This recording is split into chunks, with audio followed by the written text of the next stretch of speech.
হরি হরি বল মন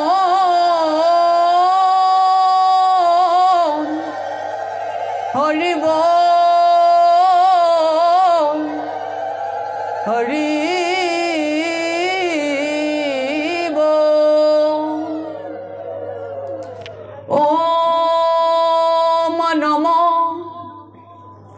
ভগবতে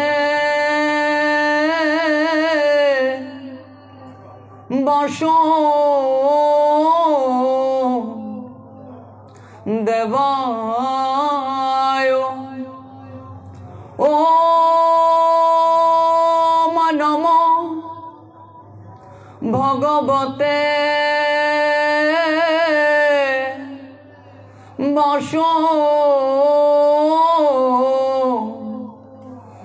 বাসুদেবায় সংসার দাবানলো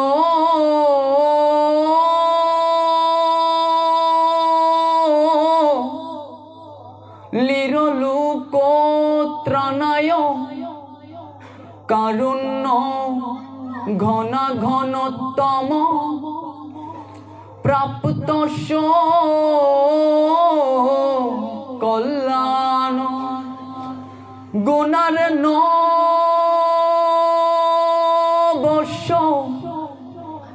বন্দে গুরু শ্রী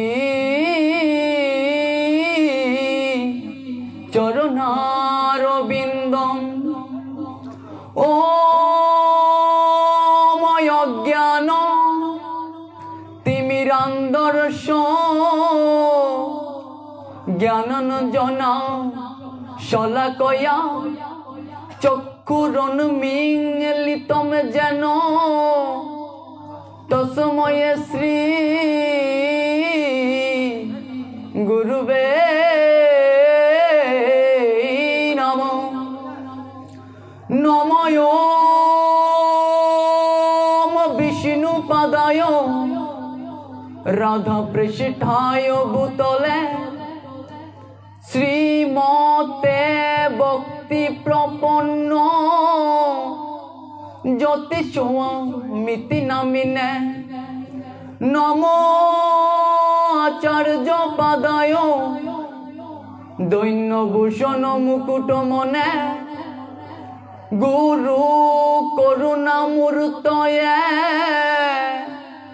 ক্ষমা ধৈর্য শিরমনে নমো ওম শ্রীমতে ভক্তি কুসুম শ্রমণায় বৈ বিষ্ণুপাদায় দেবায় কৃপাবদয়ে নমো নমঃ শ্রী গৌর করুণামূর্তি কৃপা পূর্ণ কলে বর শ্রী ভক্তি কুসুমম বন্দে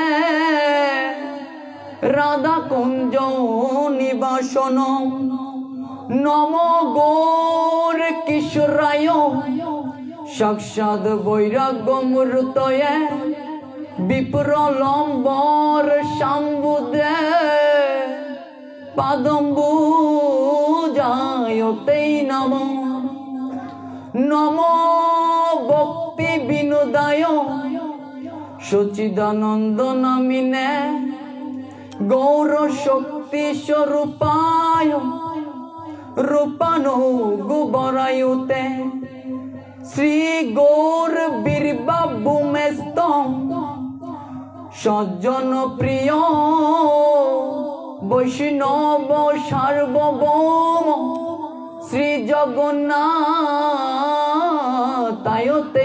নমঃ বাঞ্ছা কল্প তরুবেশ কৃপা সিন্ধু বয়ে বচ পতিতানম পাবনে বৈষ্ণবে ভৈ নমো নমঃ নমো মহাবদানেয় কৃষ্ণ প্রেম প্রদায়তে কৃষ্ণায় কৃষ্ণ চৈতন্য নামনে গৌরতিষ্যৈ নমৈ নমঃ নিত্যানন্দ নমস্তভং প্রেমানন্দে প্রদায়িনে কৌলকলমোষনাশায় জাহ্নবাপতয়ে নমৈ নমঃ শ্রী অদ্বৈত নমস্তভং কলিজন কৃপানিধে গৌর প্রেম প্রদায়নায় শ্রী সীতা প্রতায় নমো নমঃ শ্রীবাস পণ্ডিত নমো গৌরাঙ্গ প্রিয় পার্ষদ যশ কৃপালবেলপি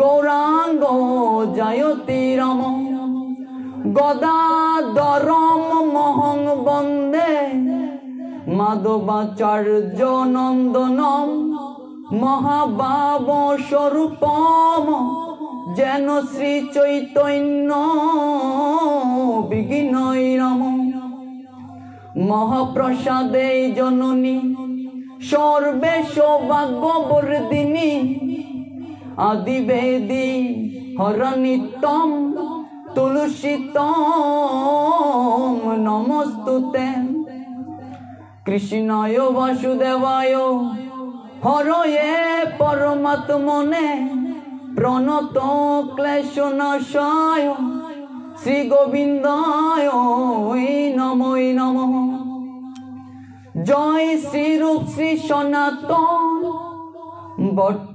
রঘুনাথ শ্রীজীব গোপাল ভট্ট দাস রঘুনাথ আমি এই চয় গোসাই করি চরণ বন্ধ যাহা হইতে বিঘ্ন নাশ বিষ্ট পুর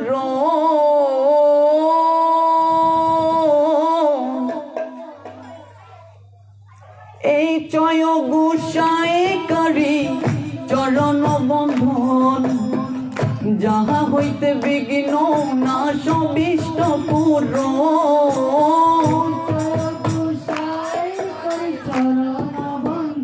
সাউন্ড একটু বাড়িয়ে দেন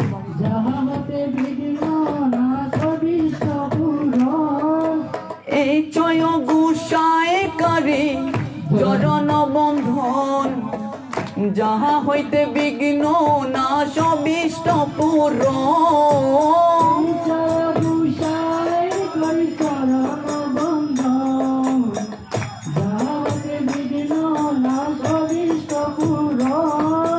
এই চয় গোসাই করে চরণ বন্ধন যাহা হইতে মিলে রে ভাই কৃষ্ণ প্রেম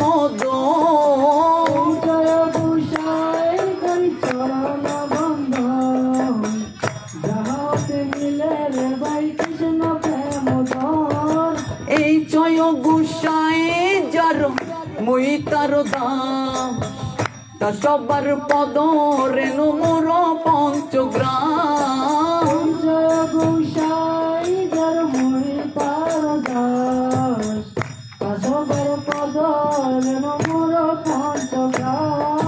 তাদের চরণ সেবি ভক্তে শোনে বাস জনমে জনমে মোর এই অবিলাস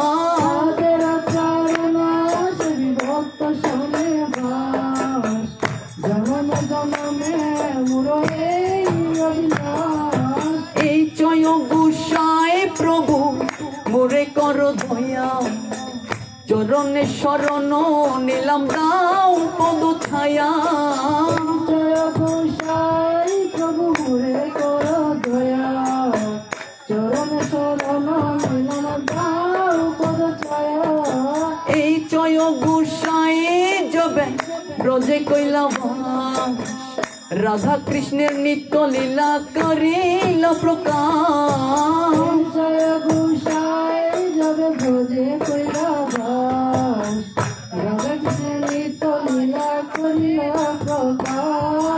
এই চয় গোসাই যাবে ব্রজে কইলা রাধা কৃষ্ণ নিত্য লীলা করিল প্রকাশ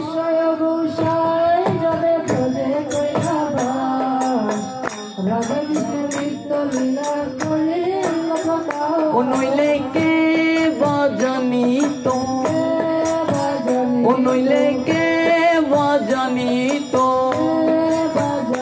আমার ছয় গুসাই না জানালে কে বাজানিত বেশটা একটু বাড়বে সাউন্ডটা ঠিক করে না ছয় গুসাই না জানালে কে বাজানিত ও নইলে কে বাজানিত ও নইলে কে বাজানিত এই ছয় গুসাই যবে ব্রজে কইলাবা রাধা কৃষ্ণ নিত্য লীলা করিলা প্রকাশ জয় গোসাই জয় ব্রজে কইলাবা রাধা কৃষ্ণ নিত্য লীলা করিলা প্রকাশ মনের আনন্দে বলো হরি ব্রজ বৃন্দাবন শ্রী গুরু বৈষ্ণব পদে মজাইয়া মন আনন্দে বলো হরি ব্রজ বৃন্দাবন শ্রী গুরু বৈষ্ণব পদে মজাইয়া মন মনের আনন্দে বলো হরি ব্রজ বৃন্দাবন শ্রী গুরু বৈষ্ণব পদে মজাইয়া মন বাবাজিদের আনন্দ রয়েছে এজন্য বাবা হাত তুললেন কিন্তু এদিকে মায়েদের মনে আনন্দ নেই এই সাধু সঙ্গে এসেও যদি আনন্দ না থাকে সত্যি বিষয়টা ভাবার এই হাত কেন দিয়েছেন ভগবান আমাদেরকে এ বিষয়ে আমরা জানবো তো মায়েরা যদি আনন্দ পেতে চান ভগবানের শ্রীচরণে আপনার সেই হাতের মূল্য দিতে চান সেই ভগবানের জন্য হাতটুকু আপনাকে তুলতেই হবে ও মনের আনন্দেই বলো হরি ব্রজ বৃন্দাবন শ্রী গুরু বৈষ্ণব পদে মজাইয়া মন আনন্দে বলো হরি ব্রজ বৃন্দাবন রাধে শ্রী গুরু বৈষ্ণব পদে মজাইয়া মন ও মনের আনন্দে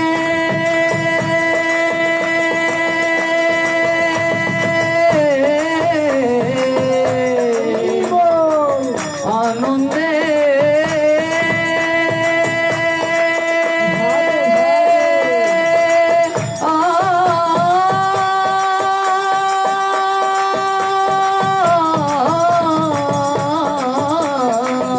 মনের আনন্দেই বলো হরি ব্রজ বৃন্দাবন শ্রী গুরু বৈষ্ণব পদে মজাইয়া মন আনন্দে বলো হরি ব্রজ বৃন্দাবন শ্রী গুরু বৈষ্ণব পদে মজাইয়া মন মনের আনন্দে আনন্দে আনন্দে আনন্দে আনন্দে বলো হরি ব্রজ বৃন্দাবন শ্রী গুরু বৈষ্ণব পদে মজাইয়া মন আনন্দে বলো হরি ব্রজ বৃন্দাবন শ্রী গুরু বৈষ্ণব পদ পদ্ম করিয়া নাম সংকীর্তন কহে নরোত্তম দাস গুরু বৈষ্ণব পদ্ম করিয়া নাম সংকীর্তন কহে নরোত্তম দাস শ্রী গুরু বৈষ্ণব পদ পদ্ম করিয়া নাম সংকীর্তন কহে নরোত্তম দাস গুরু বৈষ্ণব পদ পদ্ম করিয়া নাম সংকীর্তন কহে নরোত্তম দাস শ্রীকৃষ্ণ চৈতন্য প্রভু নিত্যানন্দ শ্রী অদ্বৈত গদাধর শ্রীবাসাদি গৌর ভক্ত বৃন্দ কৃষ্ণ চৈতন্য প্রভু নিত্যানন্দ শ্রী গদাধর শিবাসাদি গৌর ভক্ত বৃন্দ হরে কৃষ্ণ কৃষ্ণ কৃষ্ণ হরে হরে হরে রাম রাম রাম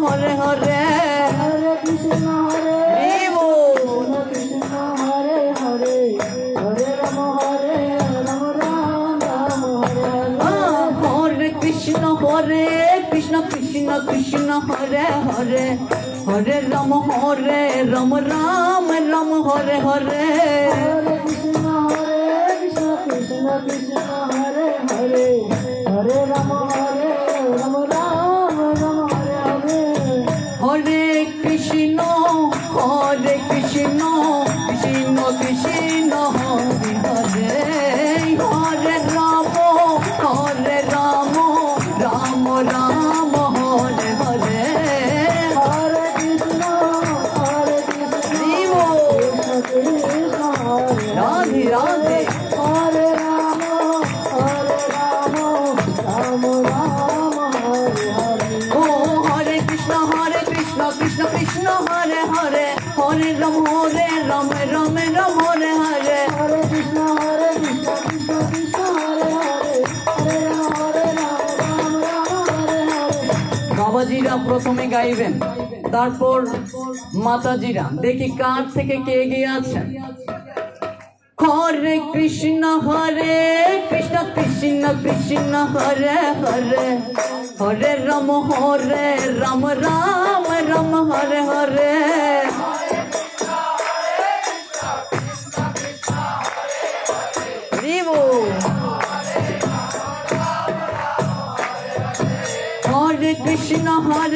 कृष्ण कृष्ण कृष्ण हरे हरे हरे राम राम हरे हरे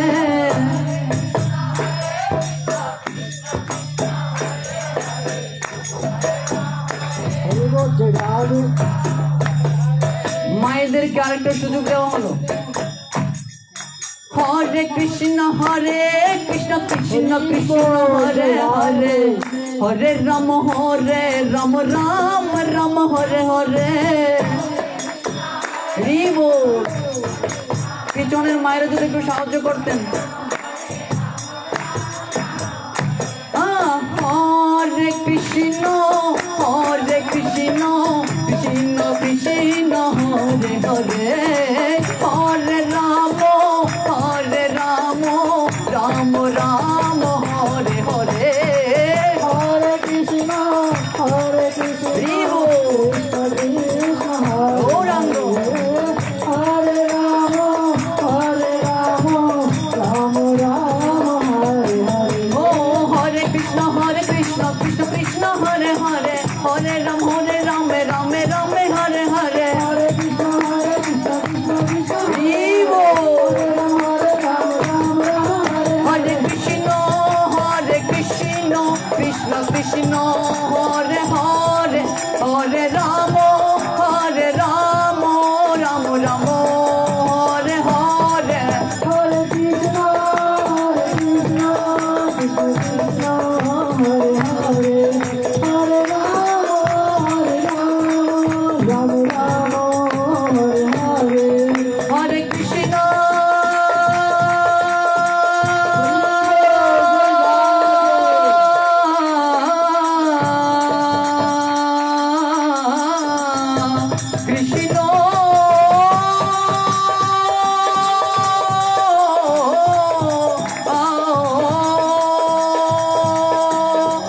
कृष्ण हरे कृष्ण कृष्ण कृष्ण हरे हरे हरे राम राम हरे हरे हरे कृष्ण कृष्ण कृष्ण हरे हरे राम हरे कृष्ण कृष्ण कृष्ण हरे हरे हरे राम राम हरे हरे हरे कृष्ण कृष्ण कृष्ण हरे हरे हरे राम हरे हरे এবার আমরা সবাই গৌর হরির চরণে আত্মসমর্পণ করব গৌর গৌর গৌর হরে মাইক্রোফোনের সাউন্ডটা দেন গৌর গৌর গৌর হরে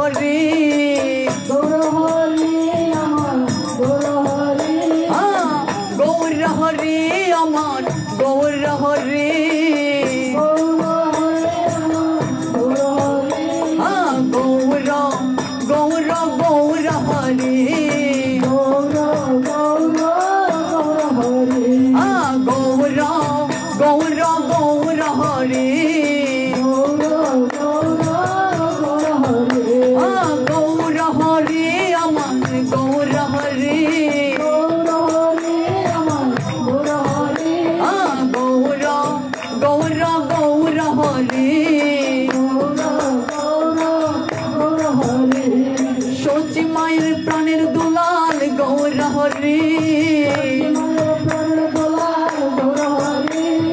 সচি মায়ের প্রাণের দুলাল গৌর হরি গৌর গৌর গৌর হরি গৌর গৌর গৌর হরি ও গৌর আমাদের আমাদের আমাদের রে ও গৌর আমাদের আমাদের আমাদের গৌর আরে না না গৌর আমাদের আমাদের আমাদের গৌর গৌর ও গৌর আমাদের আমাদের আমাদের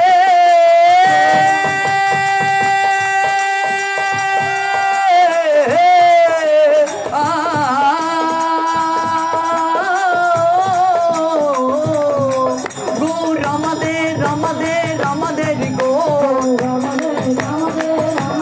জয় জয় রাধেশ স্পিকারের সাউন্ডটা ঠিক হবে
জয় গৌর জয় রাধে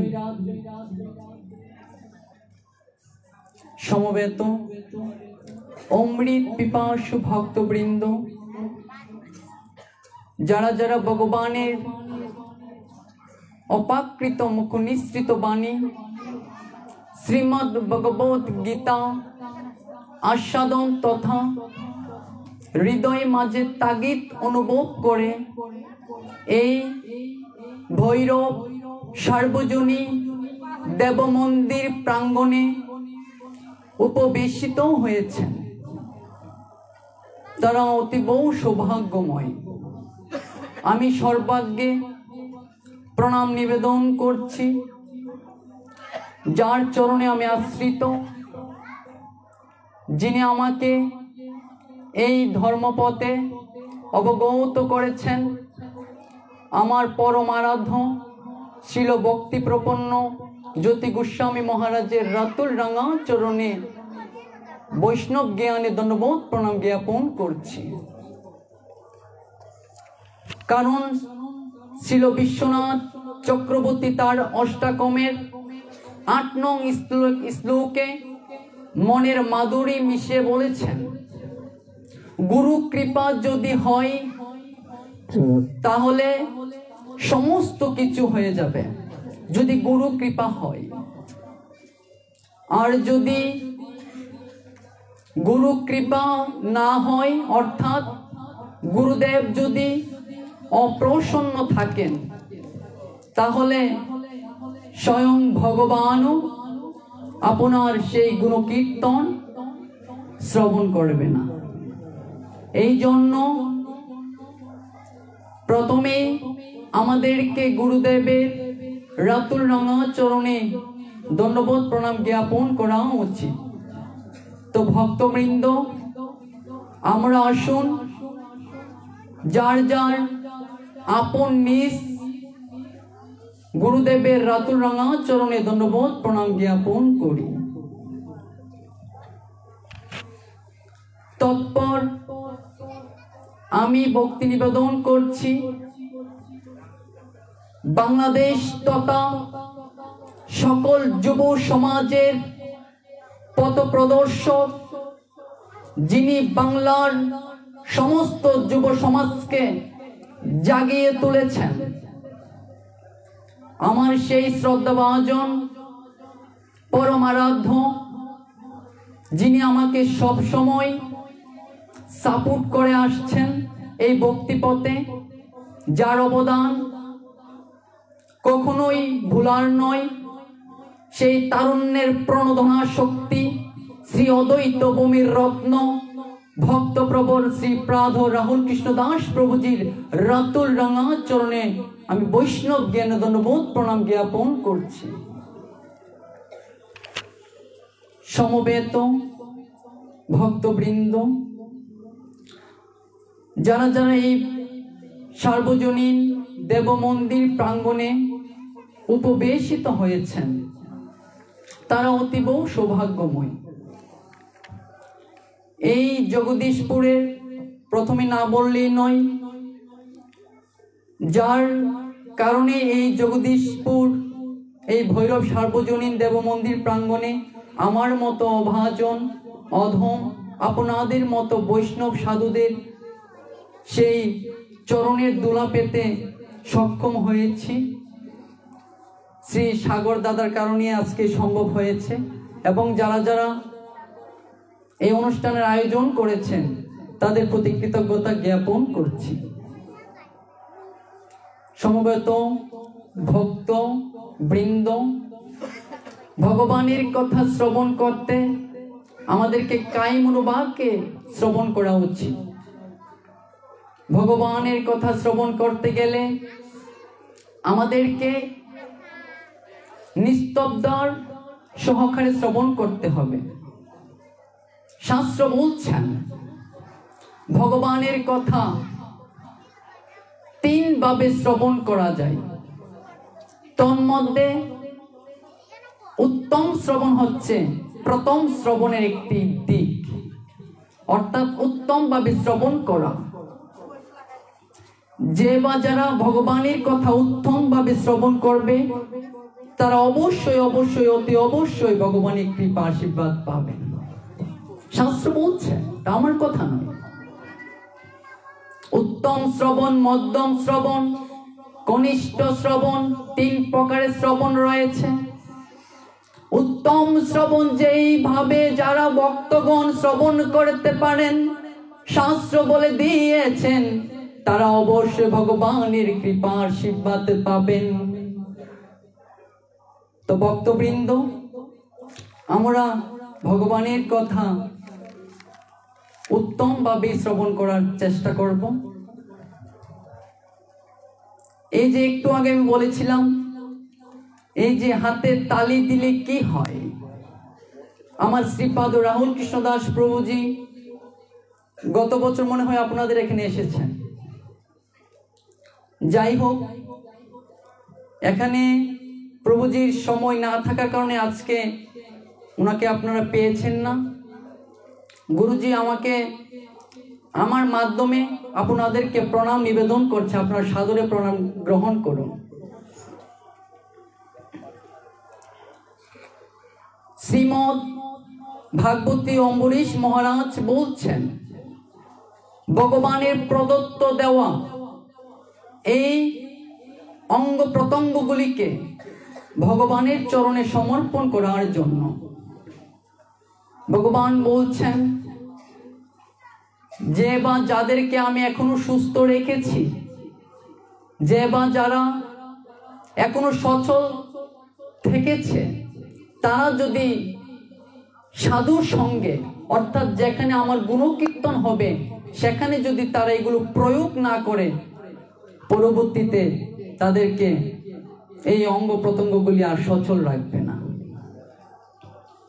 এই জন্যই শ্রীমৎ ভাগবত অম্বরীশ মহারাজ বলছেন, এই দেহের প্রত্যেকটি অঙ্গ ভগবানের চরণে সমর্পণ করা। ভগবানে হাত দিয়েছেন কেন? কেন হাত দিয়েছেন? ভগবান এই হাত দিয়েছেন ভগবানের রাতুল রাঙা চরণে পুষ্পাঞ্জলি প্রদান করার জন্য। ভগবান এই হস্ত দিয়েছেন ভগবানের বিগ্রহকে, ভগবানের সেই বিগ্রহের রাতুল রাঙা চরণে পুষ্পাঞ্জলি প্রদান করার জন্য। এই চক্ষু কেন দিয়েছেন? এগুলো প্রাথমিক স্তরের কথা। এই কথাগুলো যদি আমাদের হৃদয় মাঝে অনুভব না করি, তাহলে যতই আপনি শাস্ত্র পড়ুন না কেন, আপনার হৃদয় মাঝে অনুভূত আসবে না। এই জন্য এই প্রাথমিক স্তরের কথাগুলোকে আমাদের জানা প্রয়োজন। এই চক্ষু ভগবান আমাদেরকে দিয়েছেন ভগবানের বিগ্রহকে দর্শন করার জন্য। এই নাসিকা কেন আমাদেরকে ভগবান দিয়েছেন? এই নাসিকা ভগবান আমাদেরকে দিয়েছেন ভগবানের শ্রী চরণে যে আমরা পুষ্পাঞ্জলি প্রদান করব, সেই পুষ্পাঞ্জলি গ্রামকে গ্রহণ করা, অর্থাৎ সেই গ্রামকে নেওয়ার মতো শক্তির জন্য ভগবান এই নাক দিয়েছেন। আমি বাংলাতে বলছি, সবাই কৃপাপূর্বক মোবাইলটিকে সাইলেন্ট করে ফেলবেন। অনেকেরই দেখছি মোবাইল নিয়ে ঘাটাঘাটি করছেন। এই নাক দিয়েছেন ভগবানের সেই সুগন্ধকে নেওয়ার জন্য। এই মুখ কেন দিয়েছে? এই মুখ দিয়েছে ভগবান ভগবানের গুণকীর্তন করার জন্য। সাগরদাকে দেখেছি আমার সাথে ফেসবুকে অ্যাড রয়েছে, দেখছি ধর্মীয় যত গান আছে সমস্ত গান সাগর দাদা ফেসবুকে আপলোড করে। আমার দেখে অনেক ভালো লেগেছে। এই মুখ দিয়েছে ভগবান আমাদেরকে ভগবানের গুণকীর্তন করার জন্য। এই জিহ্বা কেন দিয়েছে? ভগবানের প্রসাদের স্বাদটুকু গ্রহণ করার জন্য এই জিহ্বা ভগবান আমাদেরকে দিয়েছেন। এই পা কেন দিয়েছে? পায়ের প্রয়োজনীয়তা কতটুকু?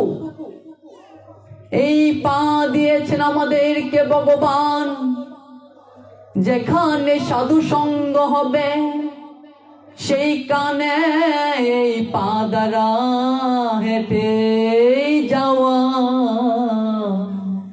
এই পা দিয়ে হেঁটে যাওয়ার জন্য ভগবান আমাদেরকে পা দিয়েছেন। হাত এখনো সচল আছে। আমি এমন অনেককেই দেখেছি যাদের ইয়াং বয়সে হাত ছিল, কিন্তু তারা ভগবানের শ্রীচরণে একটু পুষ্পাঞ্জলি প্রদান করে নাই। এবং যেখানে সাধু সঙ্গ হবে সেখানে কিভাবে একটা বিপত্তি লাগানো যাবে সেই প্রচেষ্টায় হাতকে ব্যবহার করেছেন। ভগবান বলছেন, আমার কর্ম যেখানে হচ্ছে সেখানে তুই বিপত্তি লাগাচ্ছিস। এই হাত তো তোকে আর বেশি দিন রাখা যাবে না। শেষ বয়সে হাতকে প্যারালাইসিস করে দিয়েছে। এই জন্য হাত প্যারালাইসিস। কারণটা কি? আমার হাত এখনো সচল আছে, আপনার হাত এখনো সচল রয়েছে। এই ভেবো না যে হাত সব সময় সচল থাকবে।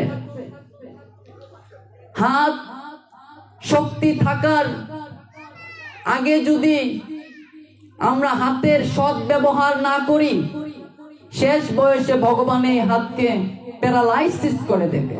তখন হা ভগবান বললেও কোনো কাজ হবে না। এজন্যই অম্বরীশ মহারাজ ভাগবতে বলছেন, এই হাত পা চক্ষু কর্ণ শক্তি থাকার সময় ভগবানের গুণকীর্তন করতে, শক্তি যখন বেললেস হয়ে যাবে, ইনভ্যালিড যখন হয়ে যাবে, তখন সেই ভগবানের আরাধনা করার সময় পাবে না। তো শুধু ভক্তবৃন্দগণ, যারা যারা পাঠ শ্রবণ করছেন তারা অতি অবশ্যই এবং যেখানে সাধু সঙ্গ হবে সেখানে এই হাত এবং পায়ের সৎ ব্যবহার করবেন। নয় হয়তো ভগবান শেষ বয়সে প্যারালাইসিস করে দিতে পারে। এখন এই জেগে ওঠার সময়। আমার শিক্ষাগুরুজি শ্রীপাদ রাহুল কৃষ্ণ দাস প্রভুজি প্রবচনে যুব সমাজ এমন ভাবে জেগে উঠেছে, সেটা সত্যি কল্পনীয় বিষয়। ছোটবেলা থেকে দাদু দিদা ঠাম্মা মামা ভাইদের সাথে কতই না গীতা পাঠে গিয়েছি, পেছনে বসে বসে শ্রবণ করেছি। পাঠক সেই বেশাসনে বসে কয়েকটা লীলা কথা বলে চলে গিয়েছে। লীলা কথারও প্রয়োজন আছে, লীলা কথা না বললে বুঝবো না আমরা। তবে লীলা কথার আগে আমাদেরকে সেই তত্ত্ব কথাগুলোকে বেশি করে প্রাধান্য দেওয়া উচিত, যেটা আমার শিক্ষাগুরুজি শ্রীপাদ রাহুল কৃষ্ণ দাস প্রভুজির কাছ থেকে আমি পেয়েছি। আমি এমন একজন শিক্ষাগুরুকে পেয়েছি, আমি গর্ব করে বলতে পারি তিনি আমাকে হাতে কলমে শেখাচ্ছেন। প্রত্যেক দিন কল করে আমাকে বলছে কি কি লাগবে আমার জীবনে, কি কি প্রয়োজন সমাজকে পরিবর্তন করতে। এমন গুরুজি, এমন শিক্ষক পাওয়া সত্যি দুর্লভ। সেটা আমার গর্ব হয় যে আমার শিক্ষক রাহুল কৃষ্ণ দাস প্রভুজির প্রবচন শুনে সমস্ত বাংলার যুব সমাজ জেগে উঠেছে। আজকে আমাদের সনাতন ধর্মের কিছুদিন পর পর শোনা যায় সনাতন ধর্ম থেকে বিচ্যুতি হয়ে গিয়েছে, অন্য রিলিজিয়নে ধর্মান্তরিত হচ্ছে। কারণটা কি? অন্য ধর্মান্তরিত হওয়ার কারণটা কি সেটা আমাদেরকে জানতে হবে। এবার আমি যদি লীলা কথা বলে পাঠ শেষ করে দেই, সেই পাঠের কোনো মহিমা থাকবে না। ঠিক বলেছি তো বাবা? তত্ত্ব কথাগুলোকে আমাদেরকে প্রাধান্য দেওয়া উচিত। যেহেতু ভৈরব সার্বজনীন দেব মন্দির প্রাঙ্গণে আমরা এই ভগবানের অপাকৃত মুখ নিঃসৃত বাণী শ্রীমদ্ ভগবত গীতা শ্রবণ করছি। আমরা শ্রীমদ্ ভগবত গীতা নিয়ে আলোচনা করব। তারপর ভক্ত আদেশ করেছে মহাপ্রভু কলির প্লাবন অবতার আমার গৌরাঙ্গ শ্রী চৈতন্য মহাপ্রভুকে নিয়ে কিছু বলতে, গুরুদেবকে নিয়ে কিছু বলতে আমাকে আদেশ করেছে। সেটা শেষ পর্যায়ে আমি ভগবান কৃপা করলে কিছু অংশ বলার চেষ্টা করব। এই যে ভৈরব, মহাদেবের একটি নাম হচ্ছে ভৈরব। দেবাদিদেব মহাদেব, সাধারণ কিনু দেবতা নয় তিনি, দেবাদিদেব মহাদেব। এই মহাদেবকে নিয়ে জগতে যত কথা প্রচলিত আছে। মহাদেব গাঁজা খায়, ঠিক বলেছি তো বাবা? আমাদের মতো যুবক সমাজ তো এখানে পথভ্রষ্ট হচ্ছে।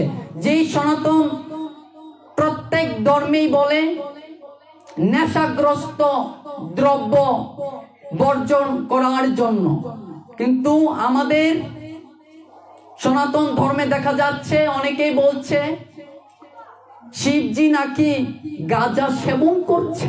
এ বিষয়ে একটু বিস্তারিত আলোচনা করলে নাই হয়। তবে তার আগে আমরা শ্রীমদ্ ভগবত গীতা নিয়ে একটু আলোচনা করতে হবে, যেহেতু শ্রীমদ্ ভগবত গীতার জন্য আজকের এই আয়োজন। শ্রীমদ্ ভগবত গীতা, শ্রীমদ্ ভগবত গীতার অর্থই হচ্ছে গান, স্তুতি করা, বন্দনা করা। কার প্রতি বন্দনা করব আমরা? ভগবান পরমেশ্বর শ্রীকৃষ্ণের জন্য বন্দনা করা উচিত। কিন্তু আমাদের সনাতন সমাজ এমন পর্যায়ে গিয়েছে, মা সরস্বতীকে ভগবান বানিয়ে ফেলছি, সমস্ত দেবতাকে ভগবান বানিয়ে ফেলছি, একমাত্র পরমেশ্বর ভগবানই হচ্ছে শ্রীকৃষ্ণ। এটা আমাদের দোষ নয়, আমাদের অভিভাবকদের দোষ। কেউ যদি আমাদেরকে প্রশ্ন করে, আমি অন্যদের কথাই বাদে দিলাম, আমার কথাই বললাম, এই ভক্তিপথে এসেছি মাত্র 2 ইয়ার্স হয়েছে, 2 বছর হয়েছে এই ভক্তিপথে আসা। তার আগে সনাতন শব্দের অর্থই জানতাম না, সনাতন শব্দের অর্থ কি সেটাই বুঝতামই না। অন্য ধর্মের মানুষ যখন আমাদেরকে প্রশ্ন করে, তোদের সরস্বতীও ভগবান, শিব ভগবান, কালীও ভগবান, আবার শ্রীকৃষ্ণকে বলছিস ভগবান, ভগবানের ফ্যাক্টরি লেগে গেছে। বুঝতাম না আগে, তখন মাথা নিচু করে আবার চলে আসতাম। মা বাড়িতে এসে মাকে বলছি, মা আমাদের সত্যিকারের ভগবান কে? আমার তো ছোটবেলা থেকে মামার বাড়িতে বড় হয়ে ওঠা, বাড়িতে তেমন থাকা হয়নি স্কুলের জন্য। আমাদের বাড়ি হচ্ছে কসবা, সেখানে স্কুল দূরে থাকার কারণে মামার বাড়ি থেকে ছোটবেলায় মানুষ হয়েছি। মাকে এসে বলছে, আমাদের মামার বাড়ি তো মহাদেব মন্দির আছে, আমি মহাদেবের পরম ভক্ত। এই যে মাকে এসে বললাম, মা আমাদের সত্যিকারের ভগবান কে? মা বলছে মহাদেব। তা আমি বলছি, এক পাঠে গিয়েছিলাম, বলছে যে শ্রীকৃষ্ণই হচ্ছে আমাদের ভগবান। মা বলছে সবাই ভগবান, সরস্বতী ভগবান, কালীও ভগবান। তো মাকে আমি বলেছি, আমি তো ক্লাস 7-এ পেয়েছিলাম ভগবান এক এবং অদ্বিতীয়। ভগবান তো একজন, তো কালী কেমনে ভগবান হলো? মা সরস্বতী কেমনে ভগবান হলো? মা বলল, আর কোন উত্তর দিতে পারছে না, কারণ মারও জানা নেই। তো আমরা কিভাবে জানবো? অভিভাবকরা আমাদেরকে শেখাচ্ছে না। এটা আমাদের যুব সমাজের কোনো দোষ নয়, এটা হচ্ছে আমাদের অভিভাবকদের দোষ। এর জন্য অভিভাবকরা যদি আগে থেকেই এই তত্ত্ব কথাগুলোকে লালন করত হৃদয় মাঝে, তখন তারা তাদের সন্তানদেরকে এই অপাকৃত শ্রীমদ্ ভগবত গীতা, যার মুখ নিঃসৃত বাণী আমাদের পরম আরাধ্য ভগবান শ্রীকৃষ্ণ যে এক এবং অদ্বিতীয়, সেটা আমরা জানতে পারতাম। মায়েদেরকেও দোষে কোনো লাভ নেই, কারণ আমার মাও জানতো না ভগবান আসলে কে। যারা যারা আমার শ্রদ্ধেয় বাবারা দাঁড়িয়ে আছেন, আপনাদের জন্য পর্যাপ্ত পরিমাণের আসনের ব্যবস্থা করা হয়েছে, আপনারা কৃপাপূর্বক বসে পড়ুন। পাঠ মাত্র শুরু হয়েছে, আর অনেক কথা বাকি রয়েছে। বলছিলাম সেই কথা, ভগবান শ্রীকৃষ্ণ যে আমাদের পরম আরাধ্য, ভগবান শ্রীকৃষ্ণ যে হচ্ছে যে ভগবান সত্যি রূপে, প্রমাণ কি? শাস্ত্রে দলিল থাকতে হবে না বাবা? এবার আপনার জায়গায় এটা আপনার দলিল থাকতে হবে না? তো ভগবান শ্রীকৃষ্ণই যে হচ্ছে আমাদের সত্যিকারের ভগবান, এটার প্রমাণ কোথায়? প্রমাণ ছাড়া কোনো কথা বলা যাবে না। আমার শ্রীপাদ রাহুল কৃষ্ণ দাস প্রভুজি বলছে, যা বলবে সত্যিকারের বলবে, যা বলবে একটু কম বলবে, কিন্তু যেটা সত্য সেটাকে উপস্থাপন করার চেষ্টা করো। ভগবান হচ্ছেন শ্রীকৃষ্ণ, প্রমাণ কোথায়? ভগবান হতে গেলে 6টা কোয়ালিফিকেশন, অর্থাৎ যোগ্যতার প্রয়োজন। কয়টা? 6টা। হাতে কলমে শিখাচ্ছি, পাবেন না এগুলো কোথাও। ভগবান শ্রীকৃষ্ণ যে হচ্ছেন আমাদের আসল সত্যিকারের ভগবান, সেটা প্রমাণ কোথায়? বা কি যোগ্যতা থাকলে ভগবান হওয়ার যায়? 6টা কোয়ালিফিকেশন রয়েছে। ভগবান হতে 6টা যোগ্যতা লাগে। ঐশ্বর্য, বীর্য, যশ, শ্রী, জ্ঞান, বৈরাগ্য। ঐশ্বর্য, বীর্য, যশ, শ্রী, জ্ঞান, বৈরাগ্য। কয়টা হলো? 6টা।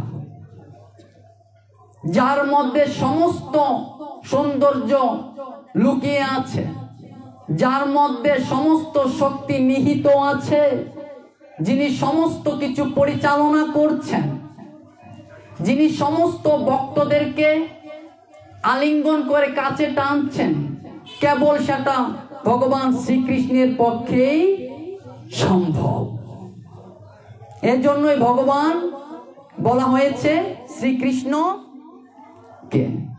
তাহলে কি মহাদেব কি ভগবান নয়? আমরা তো ছোটবেলায় জেনে এসেছি ব্রহ্মা, বিষ্ণু, মহেশ্বর। ব্রহ্মা কি করে? সৃষ্টি করে। বিষ্ণু পালন করে, আর আমাদের শিবজি হচ্ছে ধ্বংস করে। দেবাদিদেব মহাদেব ধ্বংস করে। কাদেরকে ধ্বংস করে? অসুরদেরকে ধ্বংস করে।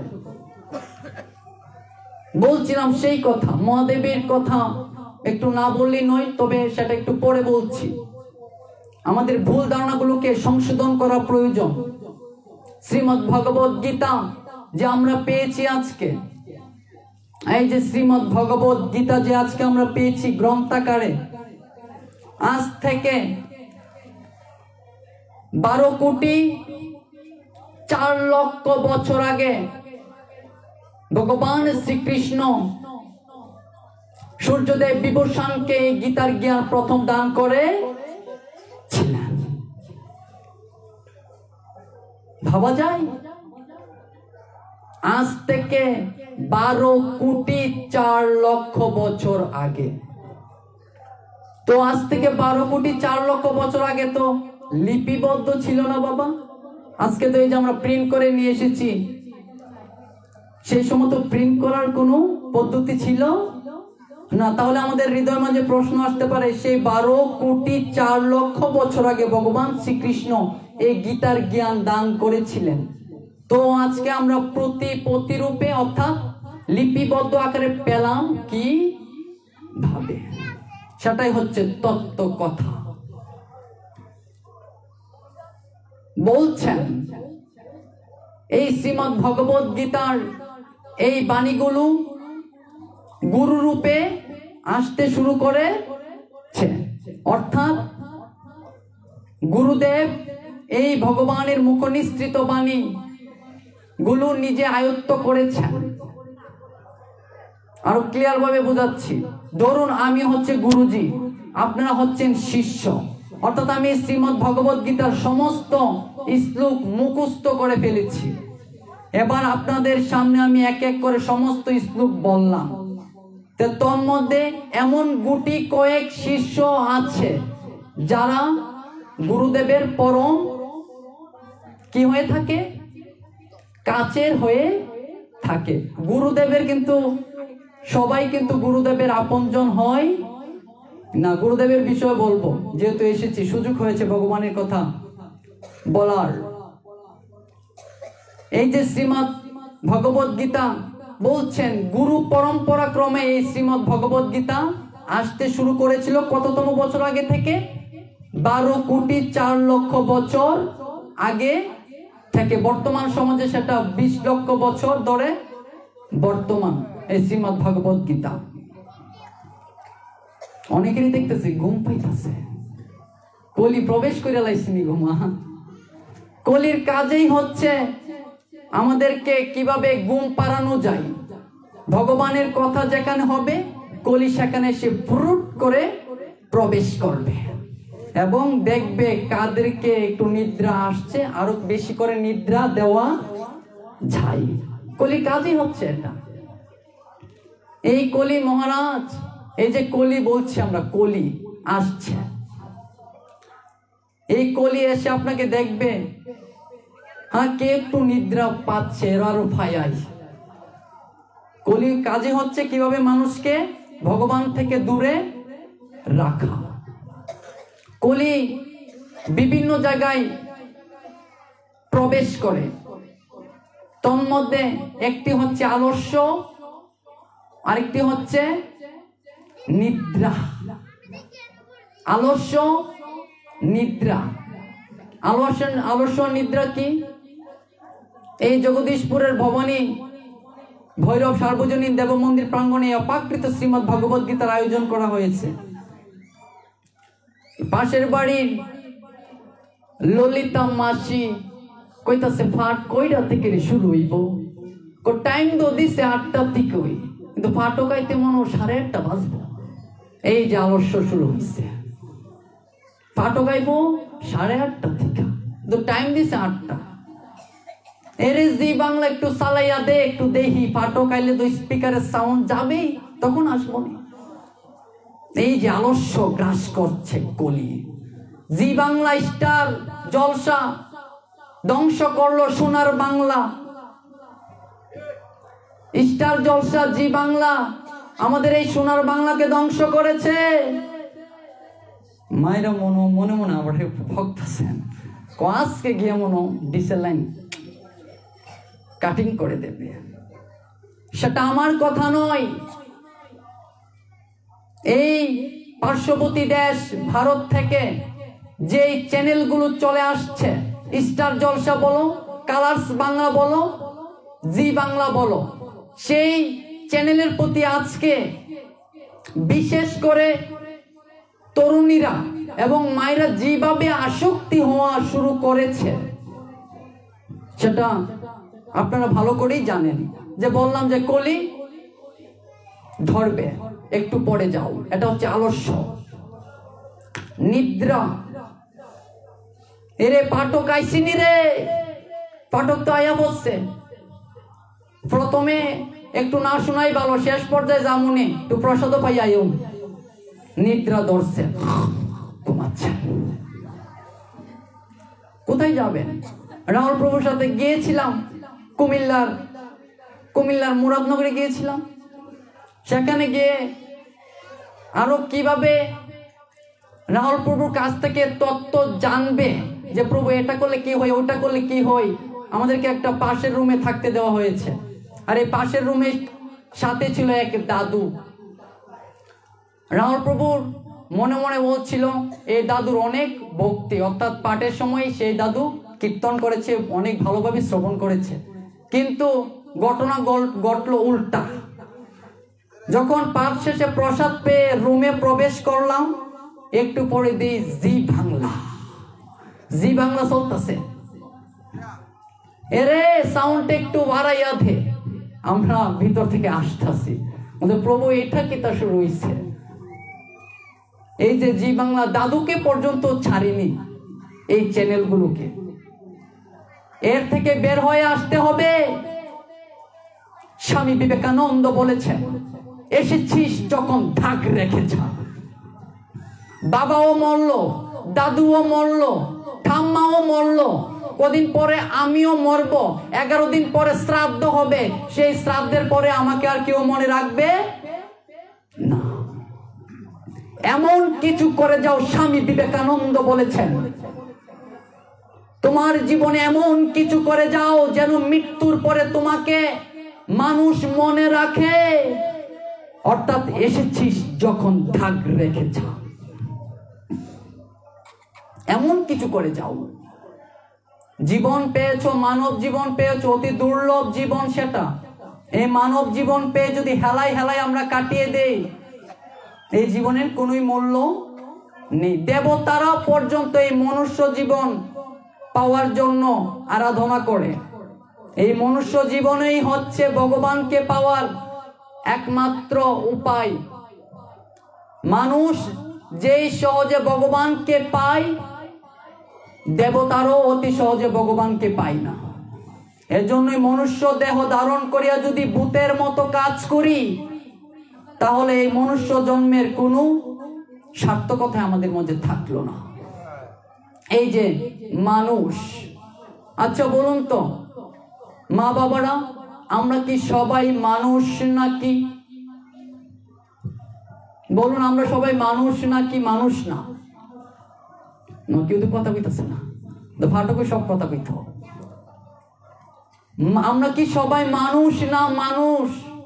বলুন, আমরা সবাই মানুষ। শাস্ত্র বলছেন আমরা সবাই মানুষ না। শাস্ত্র বলছেন আমরা সবাই মানুষ না।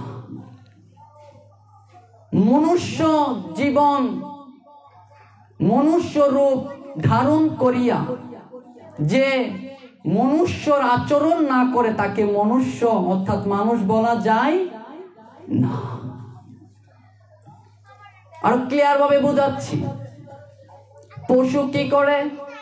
পশু নিদ্রায় যায়, অর্থাৎ পশুও ঘুমাই, আমরা মানুষও ঘুমাই।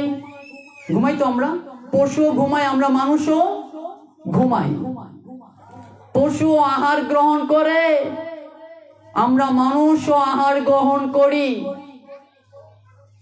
পশু বংশ বিস্তার করে, আমরা মানুষও বংশ বিস্তার করি। তাহলে পশু এবং আমাদের মধ্যে পার্থক্যটা কি? পার্থক্যটা কি? পশুর মধ্যে বিবেক নেই, আর আমাদের মধ্যে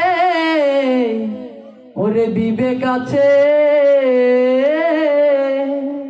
পশুর মধ্যে বিবেক নেই, তবে আমাদের মানুষের মধ্যে বিবেক আছে। এই দিক দিয়ে মানুষকে বলা হয়েছে শ্রেষ্ঠতম জীব।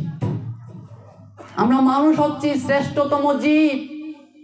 এই মনুষ্য জন্ম পাইয়া যদি আমরা ভূতের মতো কাজ করি, তাহলে তাকে মানুষ বলা যায় না। আবার অনেকেই বলবেন, তাহলে কি আমরা এখনো মানুষ হই নাই? মানুষ যা হয়েছেন মায়ের গর্ভ থেকেই মানুষ হয়েছেন।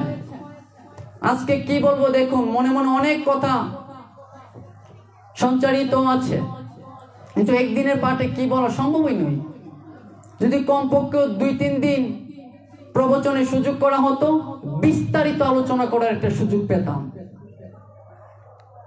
এই যে মনুষ্য বলছি আমরা, মানুষ যা হওয়ার মায়ের পেট থেকে মানুষ হয়ে আসে। আর মানুষ সেই মায়ের গর্ভ থেকে ভূমিষ্ঠ হওয়ার পর সেই মানুষকে আচরণ শেখায়, আচরণ শেখায়। আবার অনেকেই বলবেন মায়ের পেট থেকে কিভাবে আমরা মানুষ হয়ে বের আসছি। আমি ক্লিয়ারলি ভাবে কথাগুলো বলছি। লজ্জা ঘৃণা বই 3 রাখিলে ধর্ম নাহি হয়। আমার প্রবচনগুলো যারা যারা ফেসবুক এবং ইউটিউবে দেখেছেন দেখবেন, সবসময় ক্লিয়ার ভাষায় কথা বলি। অর্থাৎ লজ্জা ঘৃণা বই এই 3 রেখে যদি গীতা পাঠ কেউ করে, তাহলে ভক্তবৃন্দের সে হৃদয় পরিপূর্ণতা পাবে না। মানুষ যা হওয়ার মায়ের গর্ভ থেকে হয়ে আসে। মা বাবার মিলনের ফলে যেই সন্তানটি মায়ের গর্ভে আসে, সেই সন্তানটি কিভাবে ভালো মানুষ হবে সেটা শাস্ত্র বলে দিয়েছে। একটু স্পর্শ করে যাচ্ছি মাত্র। কয়টার সময় সন্তান ধারণে প্রবৃত্ত হতে হয় সেটাও শাস্ত্র বলছেন। সেটাও শাস্ত্র বলছেন। স্বামী বিবেকানন্দ, ব্রহ্মচারী লোকনাথ, অনুকূল ঠাকুর, তারাও তো মানুষ ছিলেন, আমরাও তো মানুষ। তাহলে তাদেরকে কেন আমরা মনে রাখছি সেটা হচ্ছে বিষয়। স্বামী বিবেকানন্দ তো মানুষ হয়ে জন্ম নিয়েছিলেন, আমরাও তো মানুষ হয়ে জন্ম নিয়েছি, কিন্তু মানুষ এখন হতে পারি নাই। তাদের জীবন কাহিনী পড়ে দেখো, কত সাধনার ফলে সন্তান এসেছে তাদের। স্বামী বিবেকানন্দ, অনুকূল ঠাকুর, ব্রহ্মচারী লোকনাথ, তাদের জীবনীটা একটু পড়ে দেখো। তাদের মা বাবা কত সাধনার ফলে তাদেরকে পেয়েছে। একটু স্পর্শ করে যাচ্ছি মাত্র, যদি পরবর্তীতে আসি এগুলো বিস্তারিত আলোচনা করব। এই জন্য একদিনের পাঠে এগুলো হয় না।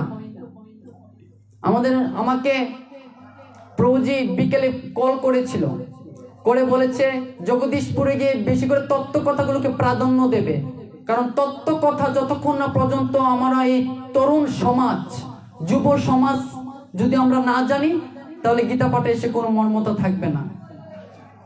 একটু স্পর্শ করে যাই। মা বাবাদের মাধ্যমে, অর্থাৎ মা বাবারা যদি সচেতন থাকে, যেই সময় সন্তান ধারণে প্রবৃদ্ধ হবে, সময় দেওয়া আছে 9টা থেকে 12টা, এই সময়ে যদি মা বাবা সন্তান ধারণে প্রবৃদ্ধ হয়, সেই সন্তান হবে ভালো মানুষ। কয়টা থেকে কয়টা পর্যন্ত? 9টা থেকে 12টা পর্যন্ত। এর পরিবর্তী সময় অতি আশ্চর্যিক সময়। এই সময়ে সন্তান ধারণে প্রবৃদ্ধ হলে, ওই সময় অর্থাৎ 12টার পর থেকে 1টা, 2টা, 3টা, 4টা পর্যন্ত যদি সন্তান ধারণে প্রবৃদ্ধ হয়, তাহলে সেই সন্তান, যেই সন্তান ধারণ হবে, সেই সন্তান মানুষ হবে ঠিক, কিন্তু মানুষের মতো আচরণ করবে না। আপনার ছেলে ভালো আচরণ করছে, কিন্তু আমার ছেলে ভালো আচরণ করছে না। পার্থক্যটা কোথায়? একটাই পার্থক্য, কারণ আপনারা বা আপনি বহু সাধনার করে আপনার সন্তান ধারণে প্রবৃদ্ধ হয়েছেন। এজন্যই শাস্ত্র বলে বিয়ে করার আগে কমপক্ষেও 7 দিন ক্লাস নেওয়ার প্রয়োজন। এগুলো লজ্জার বিষয় নয়। কমপক্ষেও 7 দিন ক্লাস নেওয়ার প্রয়োজন। কিভাবে বিবাহ করতে হয়, কিভাবে সন্তান ধারণে প্রবৃদ্ধ হতে হয়, কিভাবে বিয়ে করে সাংসারিক জীবন পালন করতে হয়, সেটা আমাদের জানা প্রয়োজন। আজকে এই যুব সমাজের যদি পরিবর্তন যদি আমরা চাই, এই যে বিয়ে বললাম, এই বিয়ে নিয়ে আলোচনা করলে তো 3 দিনে শেষই হবে না, তবে একটু স্পর্শ করে যাচ্ছি। এই যে মায়েরা, শ্রীমতী মায়েরা যে সিঁদুর পরিধান করছেন, সিঁদুর পরিধান করছেন, শাঁখা পরিধান করছেন, কেন করছেন? না করলে কি হয়? অপরাধ কি হয়? একটু স্পর্শ না করলে তৃপ্তি হবে না আমার। কেন পড়তে হয় শাঁখা, সিঁদুর? এগুলো অনেকেই বলে থাকে কেন শাঁখা সিঁদুর পড়তে হয়, একটা লীলা বলে চলে গেল। কিন্তু মেডিকেল সায়েন্স একটা কাজ করছে। যেহেতু আমি সায়েন্সের স্টুডেন্ট ছিলাম, এই জন্য এগুলো একটু সহজে বুঝে ফেলেছি। মায়েরা কেন সিঁদুর পরিধান করছেন, হস্তে কেন, এই হাতে কেন শঙ্খ অথবা শাঁখা পরিধান করছেন? কিন্তু শুধু শুধু পড়তে দিয়েছেন আমাদের আচার্যগণ। এগুলোর পিছনে মেডিকেল সায়েন্স কাজ করছে। আমাদের সনাতন ধর্মের প্রত্যেকটা লীলা, প্রত্যেকটা আচার অনুষ্ঠানের পিছনে একটা সায়েন্স কাজ করছে। এগুলো আজকে আমরা জানি না বিদায় আজকে আমাদের যুব সমাজে আজকে এই পথভ্রষ্টতা হতে দেখা যাচ্ছে। বিশেষ করে যুবক যুবতীদের আমি বেশি করে এগুলো বলি, যতক্ষণ না পর্যন্ত আমরা এই তত্ত্বগত দিক থেকে অবগত হব না, ততক্ষণ পর্যন্ত আমরা এই সনাতন ধর্মে কিচ্ছুটি বুঝবো না। বলছিলাম সেই কথা, কেন মায়েরা এই শাঁখা সিঁদুর পরিধান করে, এই সিঁদুর কেন সিঁথিতে পড়তে হয়, ভ্রুদ্বয় যুগলের মধ্যে কেন পড়তে হয়, একটু টাচ করে যাচ্ছি। এই যে সিঁদুর, আমরা লাল রঙের সিঁদুর যে আমরা পরিধান করছি, বলুন এই লাল রঙের সিঁদুরটা লাল রং না হয়ে হলুদ রঙের হলে দোষ কি ছিল? নীল রং হলে দোষ কি ছিল? আর অনেক কালারে ছিল না বাবা? তো অন্য কোনো কালার না হয়ে লালটাই কেন হলো সিঁদুরের রং? শাস্ত্র বলছেন, আচার্যগণ বলছেন, এই সিঁদুরকে সূর্যের সাথে তুলনা করা হয়েছে। আমাদের যে পূর্ব দিগন্তে যে সূর্য উদিত হয়, সেই সূর্যের রংটা কেমন গো মা? লাল প্রকৃতির। এই লাল প্রকৃতির সাথে সামঞ্জস্য রেখে আচার্যগণ এই সিঁদুরকে লাল রং হিসেবে বেছে নিয়েছেন। লাল রং হচ্ছে সৌন্দর্যের প্রতীক, লাল রং। তো কেন এই স্মৃতিতে পড়বেন আপনারা? এই বুদ্রুই জগলের মধ্যে কেন পড়বেন? এই অঙ্গুলি দ্বারা কেন পড়বেন? না পড়লে কি হয়? এই যে স্মৃতিতে আপনারা ঊর্ধ্ব রেখা স্মৃতিতে পরিধান করছেন, নিম্ন রেখাও তো পড়তে পারতেন, এইভাবে না দিয়ে এভাবে তো পড়তে পারতেন না মা? এইভাবে কেন? সিম্পল কথা হচ্ছে, এইভাবে হচ্ছে ঊর্ধ্ব রেখা, অর্থাৎ স্বামীর আয়ুর বৃদ্ধির জন্য হচ্ছে এই ঊর্ধ্ব রেখা মায়েরা পরিধান করছেন। তারপরে ব্রুদুই জগলের মধ্যে কেন পরিধান করছেন সিঁদুর? না পরিধান করলে কি হতো আজ জেনে নাও। এই স্মৃতিতে এবং এই যে ব্রুদুই জগলের মধ্যে একটি বিশেষ নার্ভ থাকে। কি থাকে? নার্ভ থাকে। এবং সিঁদুরের মধ্যে মার্কারি থাকে। কি থাকে সিঁদুরের মধ্যে? মার্কারি থাকে। এই মার্কারি বা পারদ, মার্কারিকে পারদও বলা হয়। বিশেষ করে মায়েদের ফিজিক্যালি প্রবলেমের কারণে শরীর থেকে 3টা উপাদান নিঃসরিত হয়। একটা হচ্ছে ক্যালসিয়াম, আরেকটা হচ্ছে মার্কারি বা পারদ, আরেকটা হচ্ছে আয়রন। এই 3টা জিনিস মায়েদের শারীরিক অর্থাৎ ফিজিক্যালি প্রবলেমের কারণে এই 3টা উপাদান শরীর থেকে নিঃসরিত হচ্ছে। আমাদের আচার্যগণ ভাবছেন এই মায়েদের থেকে যেহেতু এই 3টা উপাদান নিঃসরিত হচ্ছে, তাহলে কিভাবে এই মায়েদের ঘাটতিকে পূরণ করা যায়?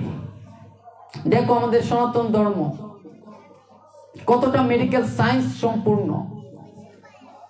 যখন মায়েদের এই ফিজিক্যালি প্রবলেমের কারণে এই 3টা উপাদান নিঃসরিত হয়ে যাচ্ছে, তখন সিঁদুরের মধ্যে মার্কারি অথবা পারদ প্রবেশ করিয়ে মিশ্রিত করা হচ্ছে।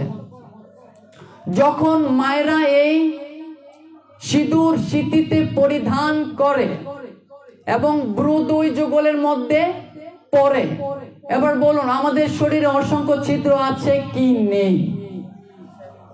আছে কি নেই? পিছনের মায়েরা বলো, মায়েরা তো এগুলো বেশি পড়ো, জানবার কথা আপনাদের। আমাদের শরীরে ছিদ্র, অসংখ্য ছিদ্র আছে কি নেই? পেছনের মায়েরা আছে। আরো যদি ক্লিয়ার করে বলি, আমরা যখন পরিশ্রম করি, আমরা যখন কোনো কাজে ব্যস্ত থাকি, দেখবেন কয়েক মিনিট পর অজুর ধারায় আমাদের শরীর থেকে, বাংলা কথায় যেটাকে ঘাম বের হচ্ছে তো বাবা। যখন আমরা কোনো কাজে থাকি তখন দেখবেন কাজের পর অজুর ধারায় ঘাম বের হচ্ছে। তাহলে ছিদ্রপথ না থাকলে কি ঘাম বের হতো? অসংখ্য ছিদ্র রয়েছে, অণুবীক্ষণ যন্ত্র দ্বারা সেই ছিদ্রগুলোকে দেখা সম্ভব। এই ছিদ্রপথে অর্থাৎ যখন মায়েরা এই সিঁদুর এই স্মৃতিতে পড়ে, তখন সেই স্মৃতিতে মিশ্রিত মার্কারিগুলো সেই ছিদ্রপথে আস্তে আস্তে প্রবেশ করে। আর একটু আগে বলেছিলাম এই স্মৃতিতে এবং ব্রুদুই যুগলের মধ্যে নার্ভ থাকে। নার্ভ কি জানো সেটা? নার্ভ হচ্ছে স্মরণ শক্তি রাখার একটা অংশ। অনেক মায়েরা বলে আমার কিছু মন থাকে না, আমার কিছু মন থাকে না। এবং আমি অনেককে দেখেছি ছোটবেলা, কিন্তু আজকে সেটা উপলব্ধি করি, যে মায়েরা বলেছে যে আমার কিছু মন থাকে না, সেই মায়েদেরকে দেখছি বেশি বেশি করে টিপ পড়তো, বেশি বেশি করে টিপ পড়তো। সেই মায়েদেরকে দেখেছি টিপ পরা নিষেধ। টিপ পরা কি নিষেধ। যে মায়েরা বলতো আমার কিছু মন থাকে না, সেই মায়েরাই বেশি বেশি করে টিপ পড়তো। ছোটবেলায় তো বুঝতাম না কিসের জন্য মন থাকে না, বড় হয়ে সায়েন্সে তখন প্রবেশ করলাম। আরে শ্রীপাদ আমার শিক্ষক শ্রী রাহুল কৃষ্ণ দাস প্রভুজির কাছ থেকে যখন এই তত্ত্ব কথাগুলোকে পাওয়া শুরু করলাম, তখন আস্তে আস্তে অনুধাবন করার চেষ্টা করেছি। আরে ছোটবেলায় যে এই মাসিমা বলেছিল আমার কিছু মনে থাকে না, মনে থাকবে কি করে? তুমি সিঁদুরের পরিবর্তে টিপ পড়ছো, আর এই টিপের মধ্যে কোনো মার্কারি থাকে না, টিপের মধ্যে কোনো মার্কারি থাকে না। যখন এই স্মৃতিতে সিঁদুর পরিধান করছো, সেই মার্কারিগুলো সেই ছিদ্রপথে আস্তে আস্তে প্রবেশ করে, এই সেখানে বিশেষ করে মায়েদের এখানে নার্ভ থাকে, এই নার্ভে সেই মার্কারিগুলো প্রবেশ করা শুরু করেছে এবং নার্ভের উপরে সেটি কি করছে, ক্রিয়া করছে, অর্থাৎ কাজ করা শুরু করে দিয়েছে। তখন ধীরে ধীরে সেই নার্ভটি সচল হতে শুরু করে দিয়েছে। একদিকে মায়েদের ফিজিক্যালি প্রবলেমের কারণে বিভিন্ন উপাদানগুলো বের হয়ে যাচ্ছে, আর অন্যদিকে এই যে মায়েরা আপনারা স্মৃতিতে সিঁদুর পরিধান করছেন, সেই মার্কারিগুলো আস্তে আস্তে প্রবেশ করার কারণে আপনার ঘাটতিগুলো অচিরেই পূরণ হয়েই যাচ্ছে। এটা হচ্ছে সিঁদুরের তত্ত্ব। এবার স্মৃতিতে সিঁদুর কয় জায়গায় পড়তে হয়, কি বলে পড়তে হয়, কোন অঙ্গুলি দ্বারা স্মৃতিতে সিঁদুর পড়বেন। নিজের ঠাম্মার কথাই বলছি, ছোটবেলায় দেখেছি সিঁদুর একদম মানে ছোট করে দিয়ে দিয়েছে, একদম ওই মেসের কাঠি দিয়ে। এবার অনেকে মায়েরা মনে দেন মেসের কাঠি দিয়ে, মেসের কাঠি দিয়ে সিঁদুর পড়া যাবে না। ভগবান আপনাকে অঙ্গুলি দিয়েছে, সেই অঙ্গুলি সদ্ব্যবহার করবেন না। এই যে অঙ্গুলি দিয়েছে, এই অঙ্গুলি দ্বারা স্মৃতিতে সিঁদুর পড়তে হয়। কয় জায়গায় সিঁদুর পরিধান করতে হয়? 5 জায়গায় সিঁদুর পরিধান করতে হয়। তন্মধ্যে স্মৃতিতে যখন সিঁদুর পরিধান করবেন, তখন 5 জায়গার 5টি মন্ত্র রয়েছে, জেনে নাও। স্মৃতিতে যখন সিঁদুর পড়বে, ওম কৃষ্ণায় নমঃ। যখন বৌদ্রয় যুগলের মধ্যে সিঁদুর পড়বে, ওম কেশবায় নমঃ।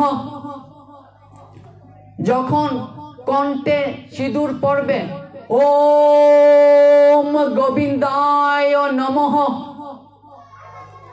তৎপর যে 2 হস্তে অর্থাৎ 2 হাতে যে শাখা পরিধান করছেন, এই অঙ্গুলি দ্বারাই সিঁদুর নিয়ে 2 সংখ্যে, তারপর যখন 2 শাখাতে যখন সিঁদুর দিবেন, তখন বাম হাতের এই আঙ্গুলি দিয়ে আবার সিঁদুর নিবেন, নিয়ে বলবেন ওম মধুসূদনায় নমঃ, ওম মধুসূদনায় নমঃ।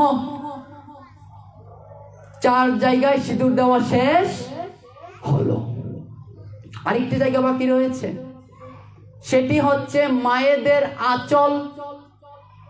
মায়েদের আঁচলে এই অঙ্গুলি দ্বারাই আঁচলের শেষ প্রান্তে সেই সিঁদুর লাগিয়ে ওম মধুসূদনায় নমঃ। এবার যারা যে মায়েরা শাড়ি পরেন না, মিষ্টি পরেন, তাদের কি তা করা উচিত? তার মতো যারা শহর অঞ্চল, আমি যেহেতু শহরেই পড়াশোনা করেছিলাম 2-3 বছর, দেখতাম অনেক মায়েরাই মিক্সি পরে। তারা কোন জায়গায় সিঁদুর দিত? এক জায়গায় দিলেই চলে, আঁচল নাই কই দিব, এক জায়গায় দিয়ে দিলেই চলে। স্মৃতিতে ওম কৃষ্ণায় নমঃ, ओम केशवाय नमः कण्ठे, ओम गोविंदाय नमः शाखाते, ओम मधुसूदनाय नमः आंचले, ओम माधवाय नमः। এই শাখা কেন পরিধান করছেন? সাদা রঙের শাখা না হয়ে টিয়া কালারের সেই শাখা হলেও তো পারতো। এই প্রশ্নগুলি যখন আমি অন্যদেরকে করেছিলাম, অন্য পাঠকদেরকে করেছিলাম, সকল পাঠকদের প্রতি শ্রদ্ধা রেখেই বলছি, সবাই তো সমস্ত কিছু জানে না। আমরা তো মানুষ, ভগবান নয় যে সমস্ত কিছু আয়ত্ত করব। যখন জিজ্ঞাসা করেছিলাম তখন আমার কথার উত্তর না দিয়ে পাশ কাটিয়ে চলেই গিয়েছে। তখন আমি তো নির্বুতই ছিলাম, কিছু জানি না, কেন পড়তে হয়, কি বা পড়তে হয়, জানলে না জানাই তা। ঠিক বলছি তো বাবা? জানলে না আপনাদেরকে জানাবার চেষ্টা করতাম, কিন্তু নিজেই জানি না, অন্যদেরকে কিভাবে জানাবো? এজন্যই সৎ গুরুদেবের প্রয়োজন। আমাকে এক বাবা বলেছেন গুরুদেব নিয়ে একটু আলোচনা করার জন্য, শেষ দিকে বলবো। বলছিলাম সেই কথা যে শাখা, এগুলো মনোযোগ দিয়ে শুনতে হবে। এগুলো এক দুই দিনে স্টাডি করে পেয়েছি না, অনেক দিন, অনেক মাস ধরে এগুলো খুঁজতে খুঁজতে পেয়েছি। যত সহজে আমরা পাচ্ছি অত সহজে আমি পাইনি, এগুলো অনেক স্টাডি করতে হয়েছে। এই যে শাখা সাদা কেন? মেডিকেল সায়েন্স বলছে সমস্ত শক্তির উৎস হচ্ছে, সোর্স অফ এনার্জি কি? সান, সূর্য। সমস্ত শক্তির উৎস হচ্ছে সূর্য। এই যে মাইক্রোফোনে কথা বলছি, স্পিকারে সাউন্ড হচ্ছে, সমস্ত কিছু সূর্যের অবদান। আমাদের সনাতন ধর্ম থেকে সমস্ত কিছু সৃষ্টি হয়েছে। আমাদের সনাতন ধর্ম, আজ আপনি যেই জায়গায় যান, যেই স্থানে যান, আপনি সমস্ত জায়গাতেই সনাতনীদের অবদান দেখবেন। সনাতনীদের সমস্ত জায়গায় অবদান রয়েছে। এই যে সূর্য দেবতা যদি তাপ প্রদান না করত, তাহলে এই পৃথিবী কিছুই সৃষ্টি হতো না, কিছুই টিকে থাকতো না। সূর্য দেবতা, আমাদের দেবতা, তাপ প্রদান করছে, যার ফলে এই মাইক্রোফোনে কথা বলা যাচ্ছে। এই যে লাইট দ্বারা আজকে আমরা সমস্ত প্রোগ্রামটিকে আলোক সজ্জাতীত করতে পারছি। এই যে লাইভ চলছে, চার্জ কোথায় থেকে হচ্ছে? বিদ্যুৎ কোথায় থেকে হচ্ছে? Source of energy. সনাতনীদের সমস্ত অবদান। এই যে শনিবার বলছি, রবিবার বলছি, সোমবার বলছি, মঙ্গলবার বলছি, কার থেকে এসেছে জানা প্রয়োজন। সমস্ত কিছু আমাদের থেকে এসেছে, শনি দেবতা থেকে শনির উৎপত্তি, শনিবার, রবিবার থেকে রবির উৎপত্তি, এভাবে পর্যায়ক্রমে চলছে। সোম, মঙ্গল, বুধ, বৃহস্পতি, শুক্র চলছে। সমস্ত কিছু সনাতনীদের অবদান। আমরা অকুপটে দান করেছি, আমরা অকুপটে আমাদের এই সনাতন ধর্ম সমস্ত ধর্মকে দান করেছে। একমাত্র সনাতন ধর্মই কেবল অন্য কোথাও থেকে গ্রহণ করেন নাই। এটা আমি চ্যালেঞ্জ করে বলতে পারি, কারোর সামর্থ্য না আমার সাথে চ্যালেঞ্জ অ্যাকসেপ্ট করার। যেদিকে যাবেন সনাতনীদের অবদান। আমরা আজকে সনাতন ধর্মে জন্মগ্রহণ করে আমাদের সনাতন ধর্ম থেকে যারা বুক পাচ্ছে, যারা সমস্ত কিছু নিচ্ছে, তারা রাজত্ব করছে, আর আমরা এই সনাতনী বীর সন্তানরা ঘুমিয়ে আছি। এই জন্য একটা আওয়াজের প্রয়োজন। একটা আওয়াজ যদি না হয়, সনাতনীদের মাঝে জেগে উঠবে না। সবাই বলো হরি বল, জয় জয় শ্রী ও রাধে শ্যাম। সমস্ত কিছু সনাতন ধর্ম থেকে সৃষ্টি হয়েছে। চ্যালেঞ্জ করে বলছি, এই যে শাখা পড়ছেন, সাদা রঙের শাখা, মেডিকেল সায়েন্স বলছে সূর্য থেকে যেই আলোক রশ্মি আমাদের এই ভূপৃষ্ঠে পতিত হচ্ছে, সেই আলোক রশ্মির মধ্যে বিভিন্ন উপাদান রয়েছে। সেই বিভিন্ন আলোক রশ্মির উপাদানগুলো কেবল সাদা রঙেই গ্রহণ করতে সক্ষম। এর জন্য আচার্যগণ ভাবছেন সাদা রং যদি আমরা শাখাটাকে করতে পারি, তাহলে সেই সাদা রঙের শাখা সেই সূর্য থেকে আলোক রশ্মিগুলো সহজে গ্রহণ করতে পারবে। এর জন্যই শাখা পরিধান করতে দেওয়া হয়েছে এই সঙ্গে। তারপর রয়েছে মায়েরা বেশি করে জানবেন, এই যে আপনাদের যে বিভিন্ন কায়স্থ দ্বারা একটা চুরি হয় না, যে লোহা, সীসা, কাঁচ দ্বারা যে একটা চুরি হয়, সাবিত্রী চুরি যেটাকে বলা হয়ে থাকে, সাবিত্রী চুরি। অর্থাৎ বিভিন্ন সেই সীসা, কাঁচ, লোহা দ্বারা যেই কি করেন, লাল রঙের যে সাবিত্রীর চুরিটা পরেন, সেটা কেন পরেন? না পড়লে কি হয়, আমাদের সনাতন ধর্ম যারা যারা আমরা পালন করছি, জেনে হোক না জেনে হোক, আমরা কৃপা অবশ্যই পাচ্ছি, সেগুলো ভোগ আমরা পাচ্ছি। এই যে সঙ্গে ক্যালসিয়াম থাকে, ক্যালসিয়াম, এই যে বিভিন্ন সীসা দ্বারা যে কায়েস্তের সাবিত্রীর চুরি তৈরি করা হয়, সেই সাবিত্রীর চুরিতে আয়রন থাকে। কি থাকে? আয়রন। আর এই মায়েদের শরীর থেকে কি কি নিঃসরিত হয়? Calcium, mercury, iron. এই তিনটা উপাদান মায়েদের শরীর থেকে বেশি করে নিঃসরিত হচ্ছে। আর এই তিনটি উপাদান যদি আপনি নিয়মিত সঠিকভাবে মন্ত্র বলে পরিধান করতে পারেন, আপনার সেই সমস্ত নিঃসরিত হওয়ার উপাদানগুলো আপনি সহজে পেয়ে যাবেন। এটাই হচ্ছে আমাদের সিঁদুর, শাখা এবং সাবিত্রীর চুরির মেডিকেল সায়েন্স তত্ত্ব। আমি প্রত্যেকটা বিষয়ের সাথে মেডিকেল সায়েন্স রেখে কথা বলার চেষ্টা করি। আমার বয়স কতটুকু? আপনাদের সন্তান আমি। মাত্র এসএসসি পরীক্ষা দিয়ে কলেজে উত্তীর্ণ হয়েছিলাম, এবার সেকেন্ড ইয়ারে আছি। ধর্মকে জানার চেষ্টা করছি। ধর্ম যতক্ষণ না পর্যন্ত আমরা সনাতনীরা রিসার্চ না করব, ততক্ষণ পর্যন্ত আমরা এই সনাতনীরা কিচ্ছুটিই বুঝবো না, কিচ্ছুটিই বুঝবো না। যে বলছিলাম শ্রীমদ্ ভগবত, আমি কথা যেখানেই যাই না কেন পূর্ববর্তী কথাতে আবার ফিরে চলে যাই। যে শ্রীমদ্ ভগবত গীতা বলছিলাম, আস্তে আস্তে সমস্ত কিছু স্পর্শ করে যাব, কিন্তু সময়ের অভাবে কিচ্ছুই বলা হচ্ছে না। শ্রীমদ্ ভগবত গীতা আজ থেকে 5200 বছর আগে, কথাগুলো ভালো করে ক্লিয়ার রাখবেন, না বুঝলে আবার প্রশ্ন করবেন।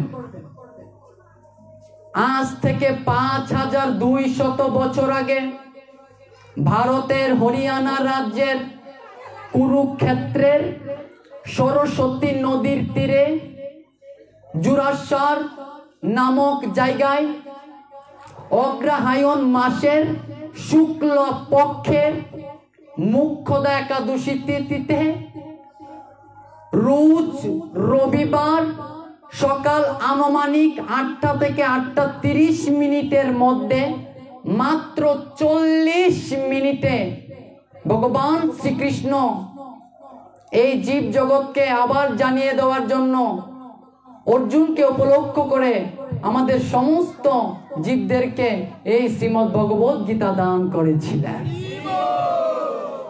জয় জয় শ্রী ও রাধে শ্যাম।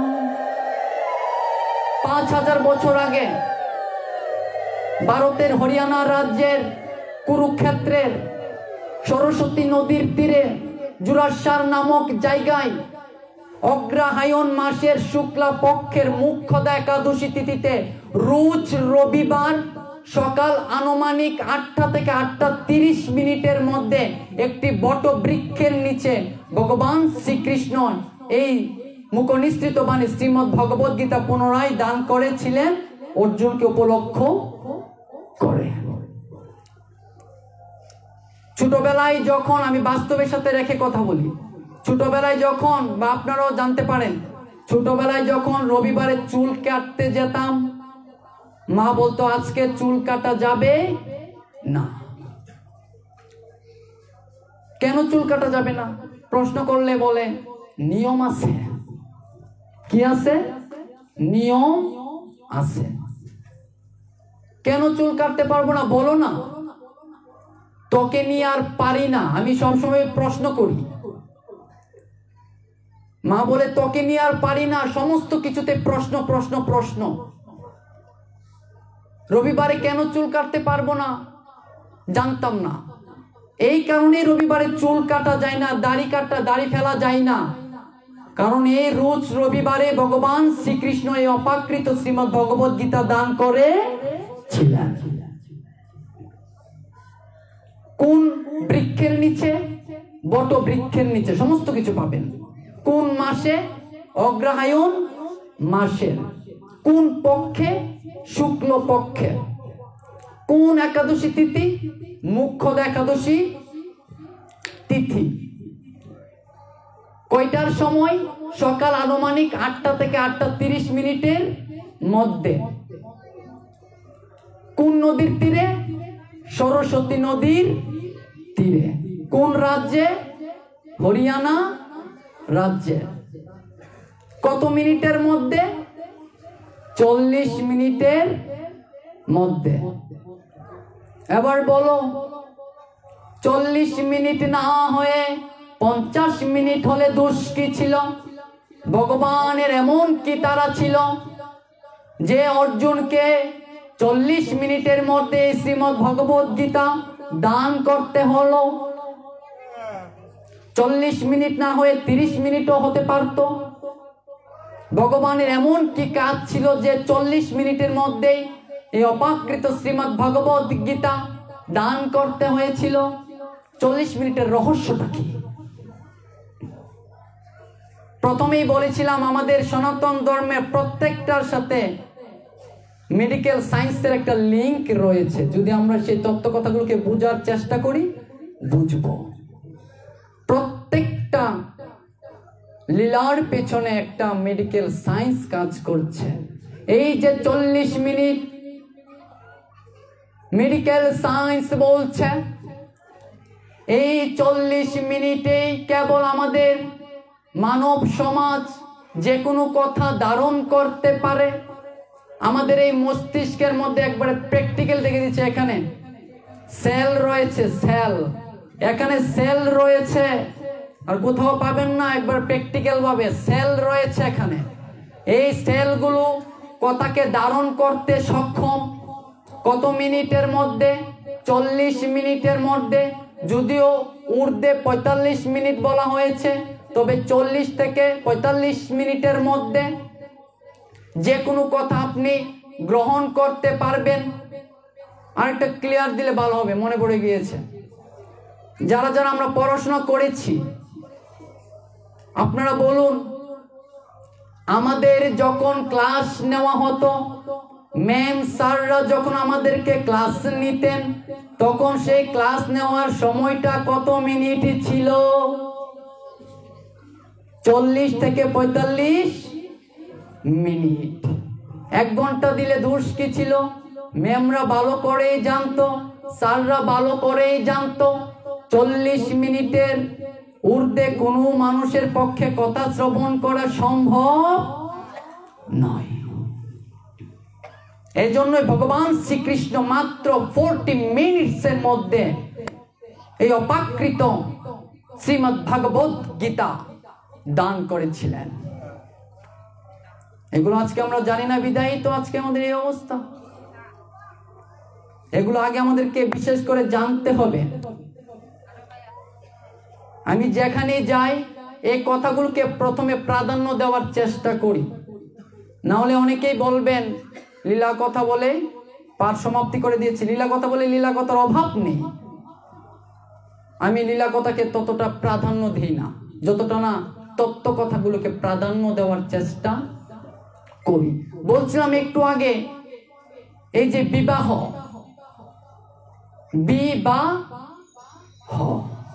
আমরা অনেকেই তো এখানে বিবাহ বন্ধনে আবদ্ধ হয়ে আছি।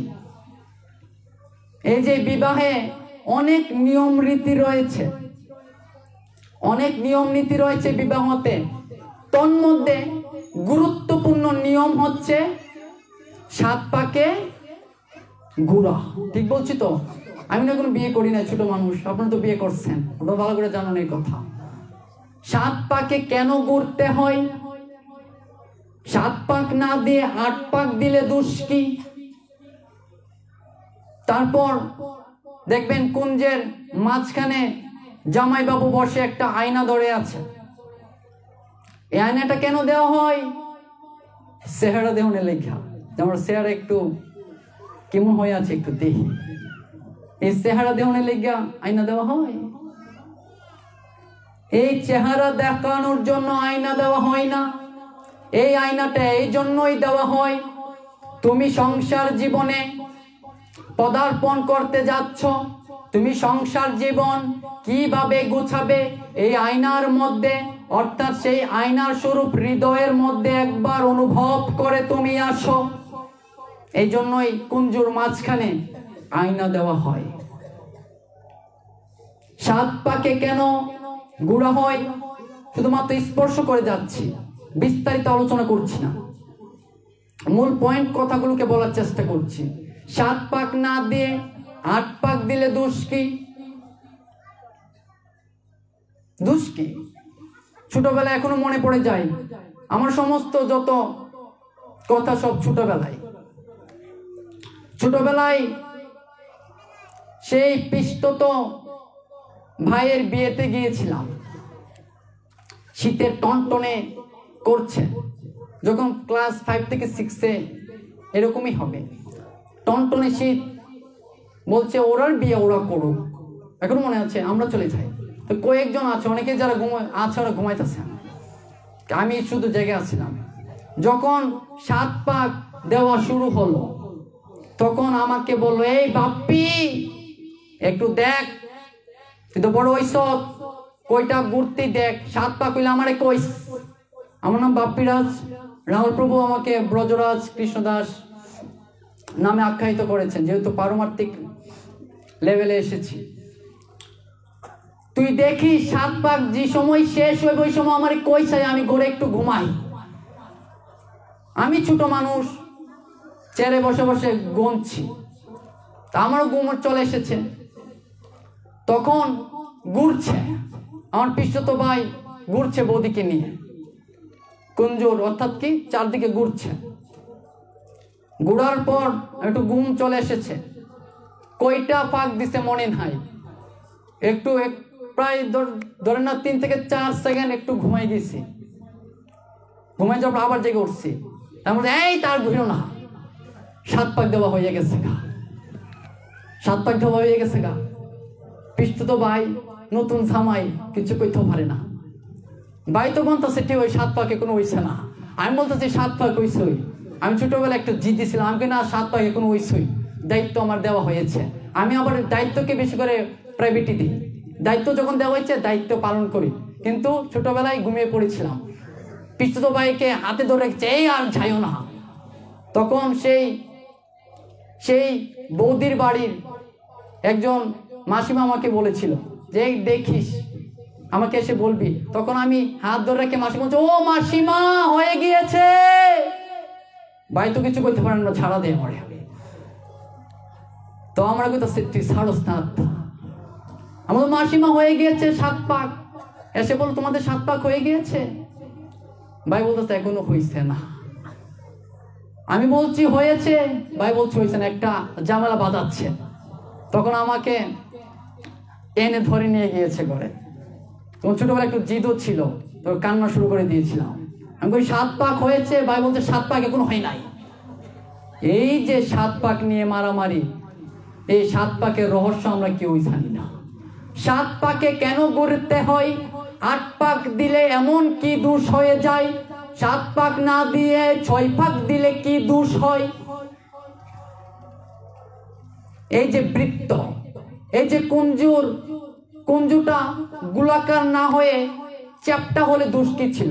চতুর্ভুজ আকৃতি, বক্রাকৃতি, ত্রিভুজ, গোলাকার কেন?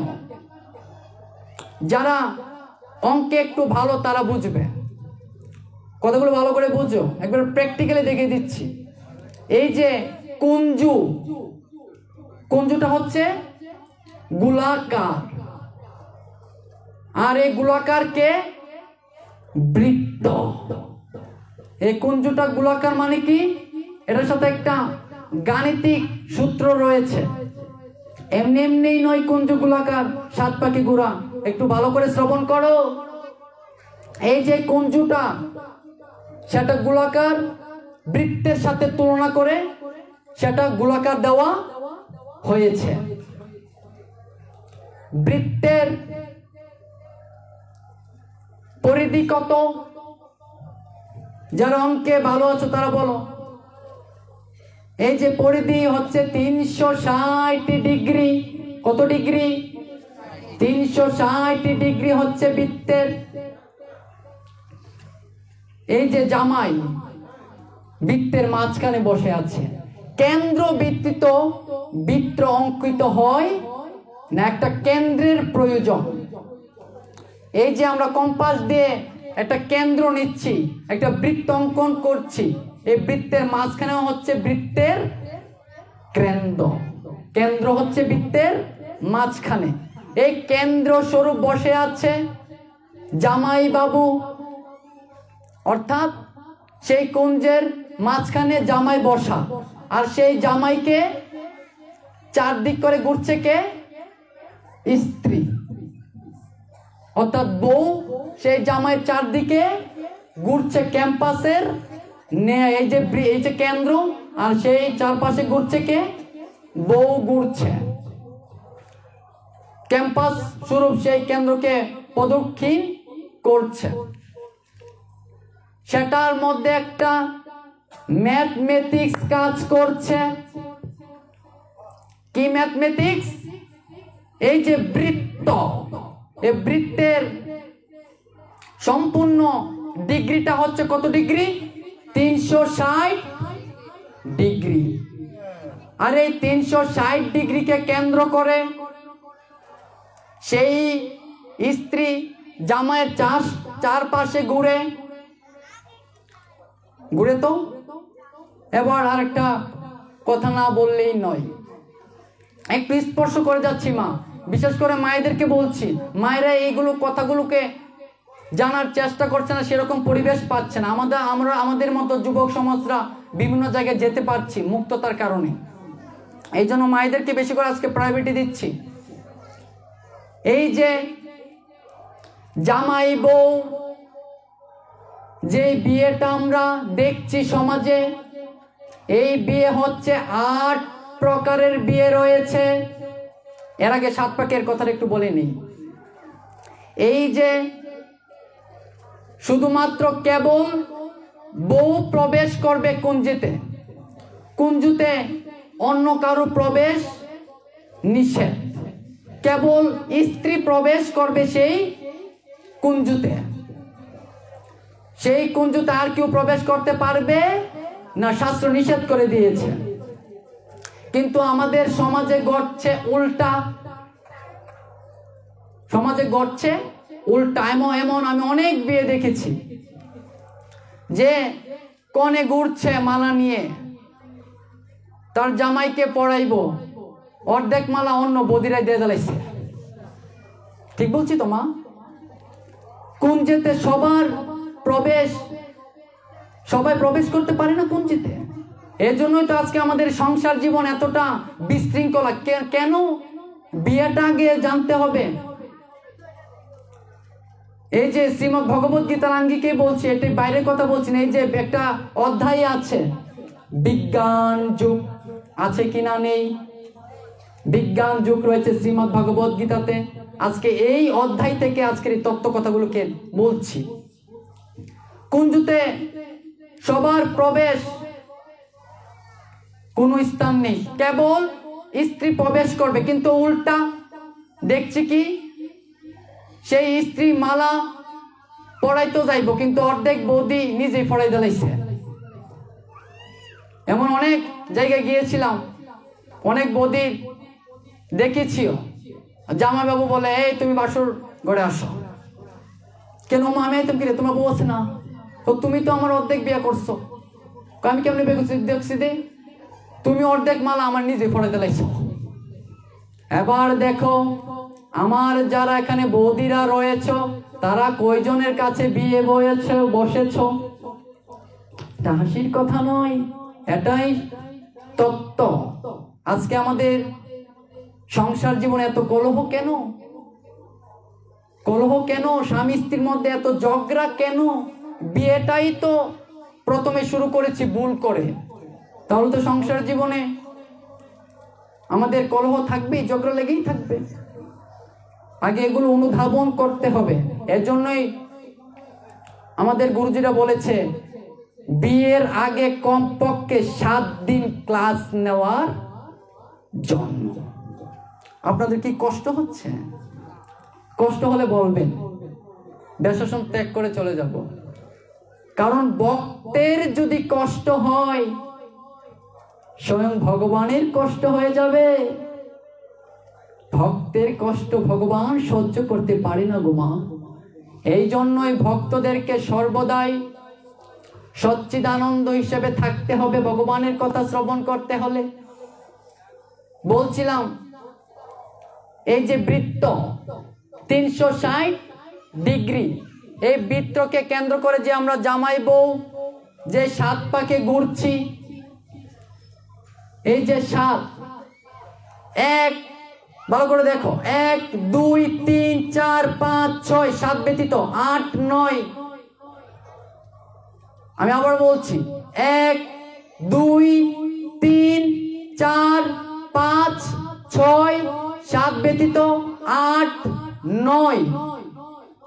এই সংখ্যা দ্বারা যদি 360কে ভাগ করো, কখনোই সেই ভাগফল পরিপূর্ণ রূপে আসবে না, দশমিক রূপে আসবে, অনন্তকাল ধরে চলতে থাকবে সেই ভাগ। এই 7 ভাগ দিয়ে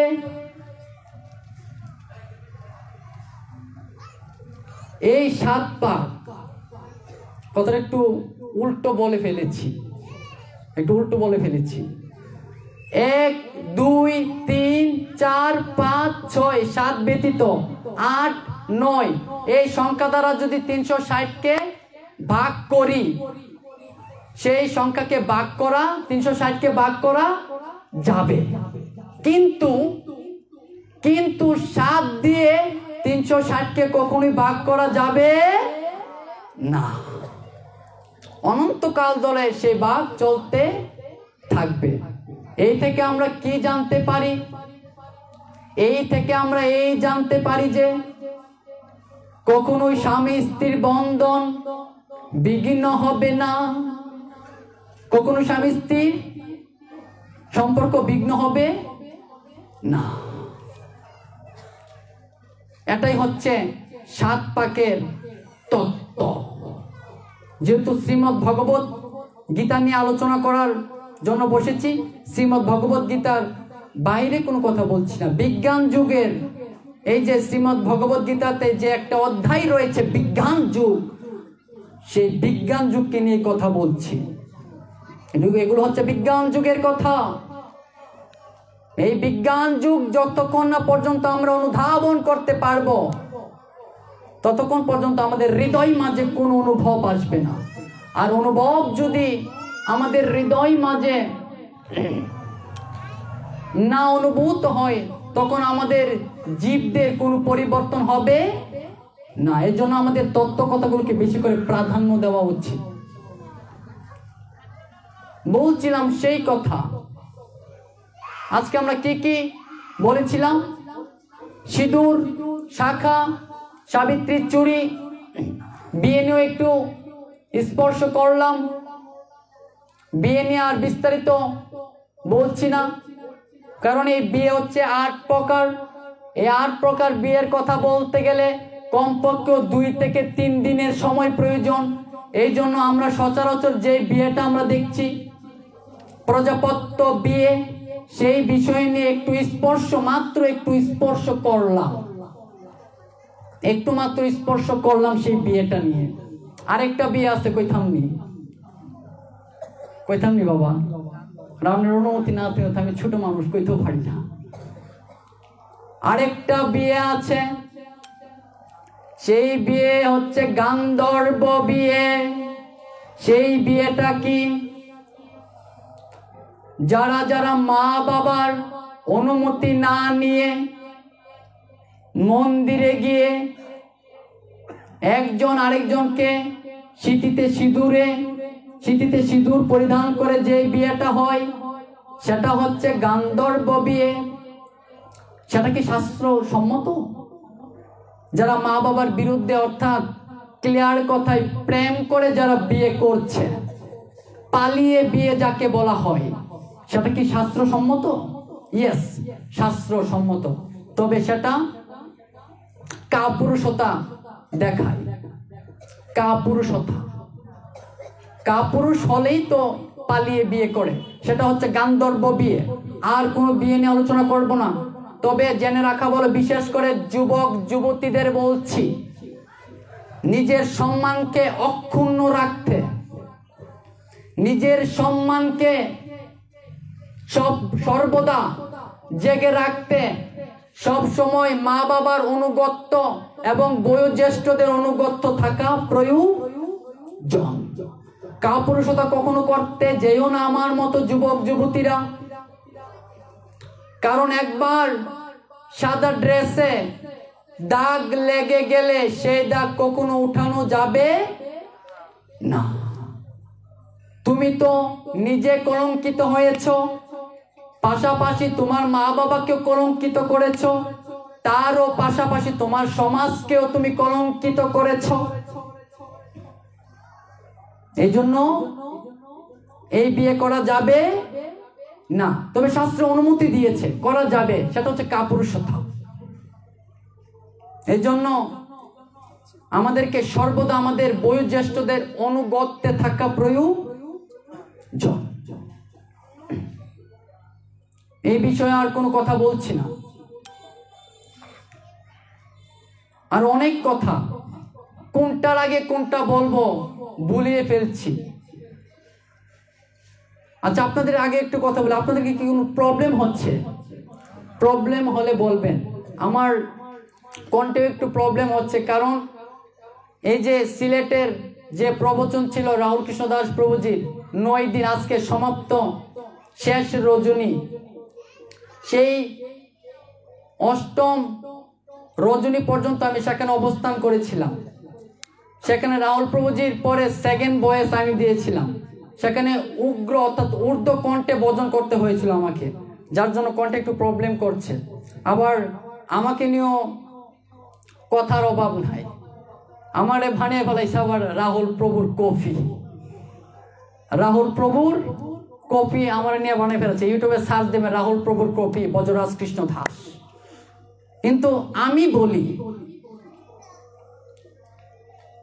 গুরুজির, আমার রাহুল প্রভুজির নোক পরিমাণ যোগ্যতাও আমার মধ্যে নেই। মানুষ বলছে, 100 থেকে 90% মানুষই বলছে আমি নাকি রাহুল কৃষ্ণ দাস প্রভুজির কপি। ইউটিউবে সার্চ করলে পাবেন অসংখ্য। আবার এটা দিয়ে অনেক ইউটিউবাররা টাকাও ইনকাম করছে। থাম্বনেল একটা লাগিয়ে দিয়েছে, কপি, অনেক ভিউজ হচ্ছে, সেখান থেকে ইউটিউবরাও টাকা ইনকাম করছে। যা, সেটা তারা করুক। বলছিলাম সেই কথা, ফেসবুকে স্ট্যাটাসও অনেক জায়গায় দেখেছি রাহুল প্রভুর কপি আসতেছে। অবশ্য কথাটা ভুল নয়, কারণ আমি একটি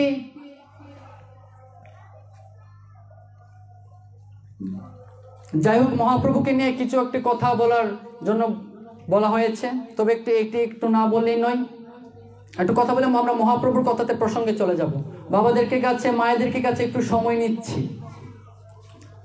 বাবা মায়েদের কাছ থেকে একটু সময় নিচ্ছে, আপনারা কায়িক মনোবাক্যে শ্রবণ করুন, কারণ এই কথাগুলো আর কোথাও থেকে পাবেন না।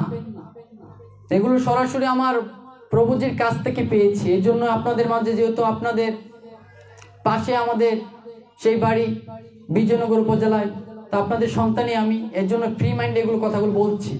মহাপ্রভুকে নিয়ে এখনই বলবো। আমি একটু রাহুল প্রভুকে না বললেই নয়, কারণ একজনের আনুগত্যে থাকতে হলে কিছু না কিছু যোগ্যতা, কোয়ালিফিকেশন অর্জন করতে হয়। রাহুল প্রভুজি, আমি গর্ব করে সেটা বলি, রাহুল প্রভুজি যেভাবে হাতে কলমে আমাকে শেখাচ্ছেন, অন্য কোনো শিষ্যদেরকে সেইভাবে শেখাচ্ছেন না। কারণটা কি? আমি যখন রাহুল প্রভুর প্রথম প্রবচন শুনেছিলাম, রাহুল প্রভুর সেই সুরের প্রেমে আমি পড়ে গিয়েছিলাম। যেই সুর প্রদান করে রাহুল প্রভু, আমি সেই সুরে মগ্ন হয়ে গিয়েছিলাম। তখন একটাই চিন্তা ভাবনা আমার মধ্যে ছিল, কিভাবে রাহুল প্রভুর কাছে যাওয়া যায়। কারণ শিক্ষকের সমস্ত ছাত্ররাই কিন্তু শিক্ষকের প্রিয় মানুষ হয় না। তবে রাহুল প্রভু অকুপটে দান করছে, আমাকে যেমন শিখাচ্ছে অন্যদেরকেও শিখাচ্ছে।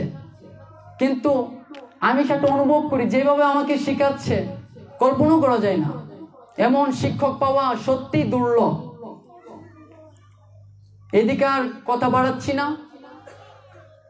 যাই হোক, আপনাদের আশীর্বাদে আজকে এমন একজন শিক্ষক আমি পেয়েছি আমার পারমার্থিক জীবনে।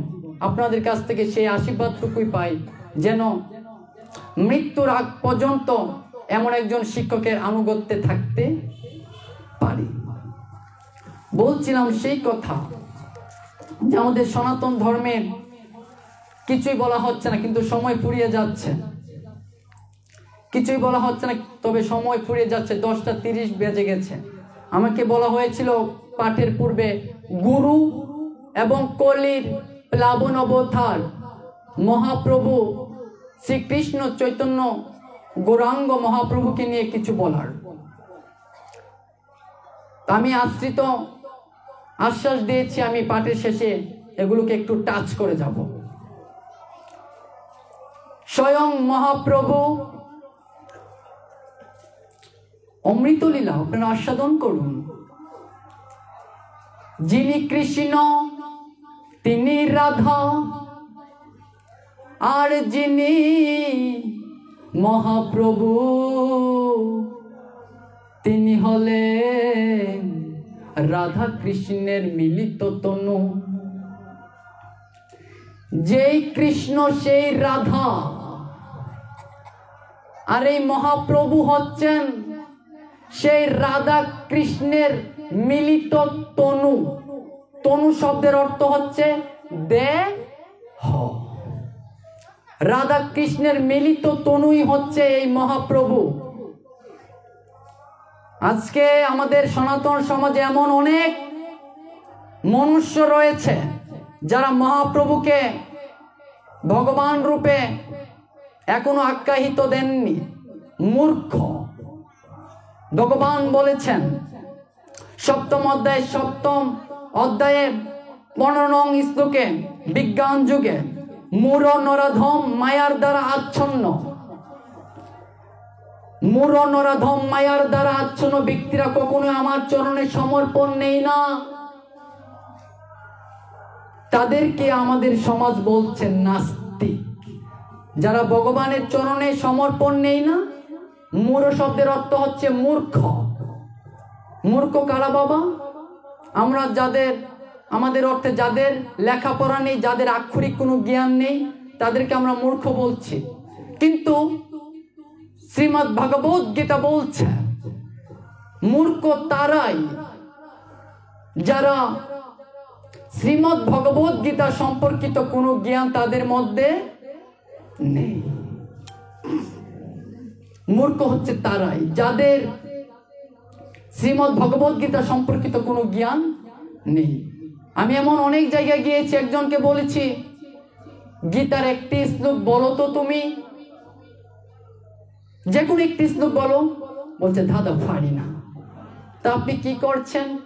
আমি মাস্টার্স কমপ্লিট করেছি। বাবা, অনেক অগ্রসর হয়েছেন আপনি, তবে আপনি সনাতন সংস্কৃতির একটি শ্লোকও বলতে পারেন না। এই বিষয়ে আমার পড়াশোনা এখনো হয় নাই। বয়স কত? 28। বাঁচবেন কতদিন আর? 60-70 বছর। দেখো, মূর্খ ব্যক্তি, মূঢ় ব্যক্তি। অবশ্য সে আমার কাছের লোক, যদি লাইভ দেখে আমাকে বলবে, পরে আমাকে দিক নির্দেশনা করে বলতেছে। এর কারোর প্রতি আঘাত নিয়ে কথা বলছি না, এটা আমাদের সমাজে হচ্ছে। একটি শ্লোকই আপনি পারেন না শ্রীমদ্ ভগবদ গীতা, কিসের সনাতনী আপনি? কিসের সনাতনী? আজকে যুবক সমাজ যেইভাবে জেগে উঠেছে, যুবক সমাজেই পারে বাটির স্রোতকে উজানে নিয়ে আসতে এবং উজানের স্রোতকে বাটিতে নিয়ে যেতে। কেবল যুবকদের পক্ষেই সম্ভব। এমন অনেক কুলাঙ্গার রয়েছে যারা মহাপ্রভুকে ভগবান হিসাবে স্বীকৃতি দেয় নাই। ভগবান শ্রীকৃষ্ণ রাধার মিলিত তনু হয়ে গৌরাঙ্গ মহাপ্রভু শ্রীকৃষ্ণ চৈতন্য এই কলিযুগে আবির্ভূত হয়েছিলেন। আজ থেকে 500 বছর আগে মহাপ্রভু আবির্ভূত হয়েছিলেন। এই চৈতন্য মহাপ্রভু আবির্ভূত হয়েছিলেন রাধা কৃষ্ণ মিলিত তনু হয়ে। এবার বলো, দাপরেতে যেই কৃষ্ণ রাধার সহিত লীলা বিলাস করেছেন, সেই রাধা কৃষ্ণ কেনই বা মহাপ্রভু হয়ে এই কলি প্লাবন অবতার হয়ে এই কলিযুগে আবির্ভূত হয়েছিলেন? একটু জানিয়ে রাখা ভালো।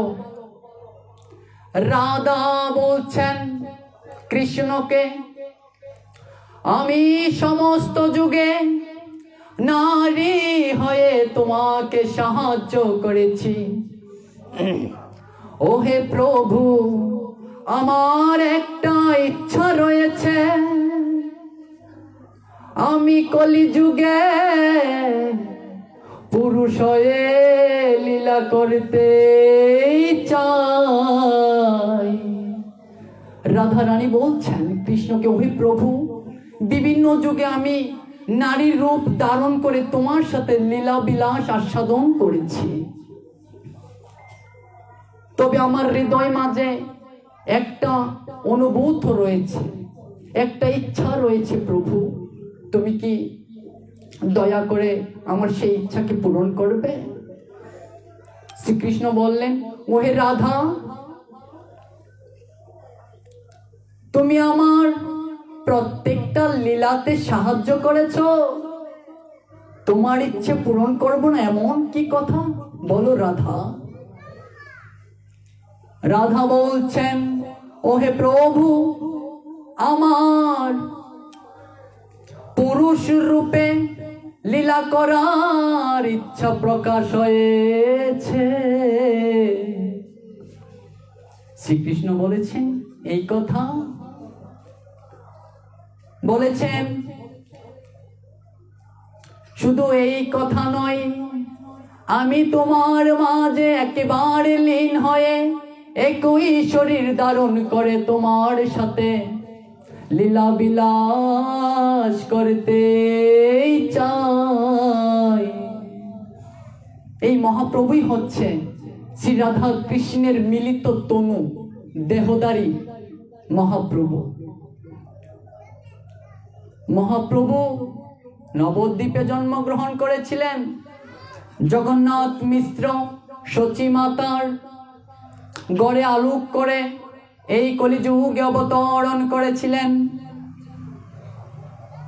বিষ্ণুপ্রিয়া ছিলেন মহাপ্রভুর স্ত্রী।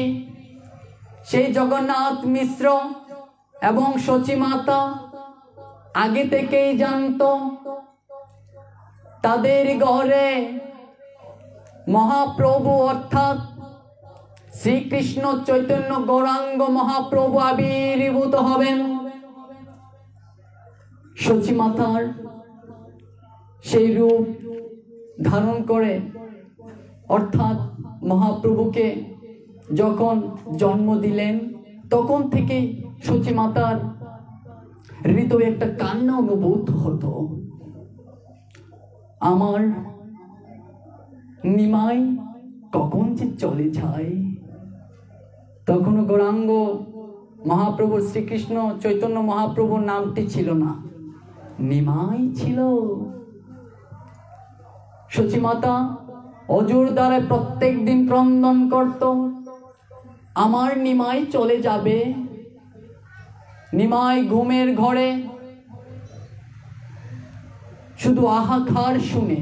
তৎকালীন সেই 500 বছর আগে ব্রাহ্মণ সমাজে ছিল কেবল ব্রাহ্মণ সমাজের রাজত্ব, ব্রাহ্মণ সমাজের রাজত্ব ছিল। তখন নিচু জাত যারা ছিল, শূদ্র যারা ছিল, নিচু বংশীয়, তাদেরকে অত্যাচার করা হতো। সেই ব্রাহ্মণ সমাজের উচ্চকুলীয় বংশীয় যারা ছিল, মহাপ্রভু কেন এসেছিলেন সেটা আগে জানতে হবে। কেন এসেছিলেন তিনি 500 বছর আগে?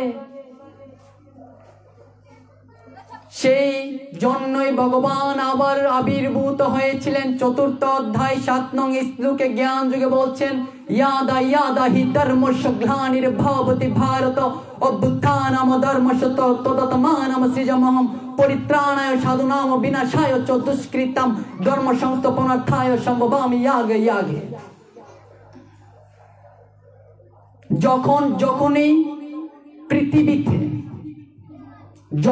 যখনই পৃথিবীতে অধর্মের মাত্রা বেড়ে যাবে, অল্পতে নয়, অনেক বেড়ে যাবে, ভগবান বলছেন আমি কখনো কখনো নিজে আবির্ভূত হই। আবার বলেছেন আমার কোনো মাধ্যম এই পৃথিবীতে অবতার হয়ে ধর্মকে সংস্থাপন করার জন্য কাজ করে, এবং বলেছেন পরিত্রাণায় সাধুনাম বিনাশায় চ দুষ্কৃতম। যারা যারা সাধুদেরকে নিন্দা করে, টিটকারি করে, যারা যারা সাধুদেরকে দেখলে নিজের গায়ে সেই রাগকে প্রশমিত করে তোলে, তাদেরকে ভগবান কি করেন? ধ্বংস করেন। ধ্বংস করেন বলতে অনেক সময় ভগবান মৃত্যু প্রদান করেন, কথাগুলো ভালো করে বুঝো। অনেক সময় ভগবান মৃত্যু প্রদান করেন, অনেক সময় ভগবান বাঁচিয়ে রেখে তাদেরকে বিভিন্ন রোগ বিষয়ে তাদেরকে এই জগতে বাঁচিয়ে রাখেন। অনেক পাঠে গিয়েছি, ইয়াদা ইয়াদা হি ধর্মস্য গ্লানির্ভবতি ভারত অভ্যুত্থানম ধর্মস্য তদাত্মানম সৃজমহম পরিত্রাণায় সাধনা বিনাশায় চ দুষ্কৃতম ধর্ম সংস্থাপনার্থায় সম্ভবামি ইয়াগে ইয়াগে। অনেকে এই অর্থটা বিভিন্নভাবে ব্যাখ্যা করেন, কিন্তু এই যে বললাম ভগবানের অশেষ কৃপাতে এমন একজন শিক্ষককে পেয়েছি যার প্রত্যেকটি কথা আমার হৃদয়কে কেড়ে নেই। ভগবান বলছেন যখনই ধর্মের গ্লানি হবে, যখনই সাধুদের উপর অত্যাচার বেড়ে যাবে, তখন ভগবান নিজে আবির্ভূত হন অথবা কারো না কারো মাধ্যম হয়ে ভগবান এই পৃথিবীতে অবতীর্ণ করান। তখন ভগবান সেই অবতার হয়ে সমস্ত কিছু অর্থাৎ ধর্মকে পরিত্রাণ, ধর্মকে আবার পুনরায় উজ্জীবিত করে তোলেন এবং সাধুদেরকে রক্ষা করেন। এবং যে দুষ্ট প্রকৃতির মনুষ্য অসুর রয়েছে, এবার অসুর বলতে কারা? মোটা মোটা শিং, একটু মোটা শরীর, মুখ থাকবে এত বড়, এটাকে তো আমরা স্বাভাবিকভাবে অসুর বলি। কিন্তু বলছেন মানুষের মধ্যেই সুর আছে, মানুষের মধ্যেই অসুর আছে। ভগবান এই পৃথিবীতে সুর পাঠিয়েছেন, সুরের পাশাপাশি অসুরও পাঠিয়েছেন, মানুষ পাঠিয়েছেন, পাশাপাশি অমানুষও পাঠিয়েছেন।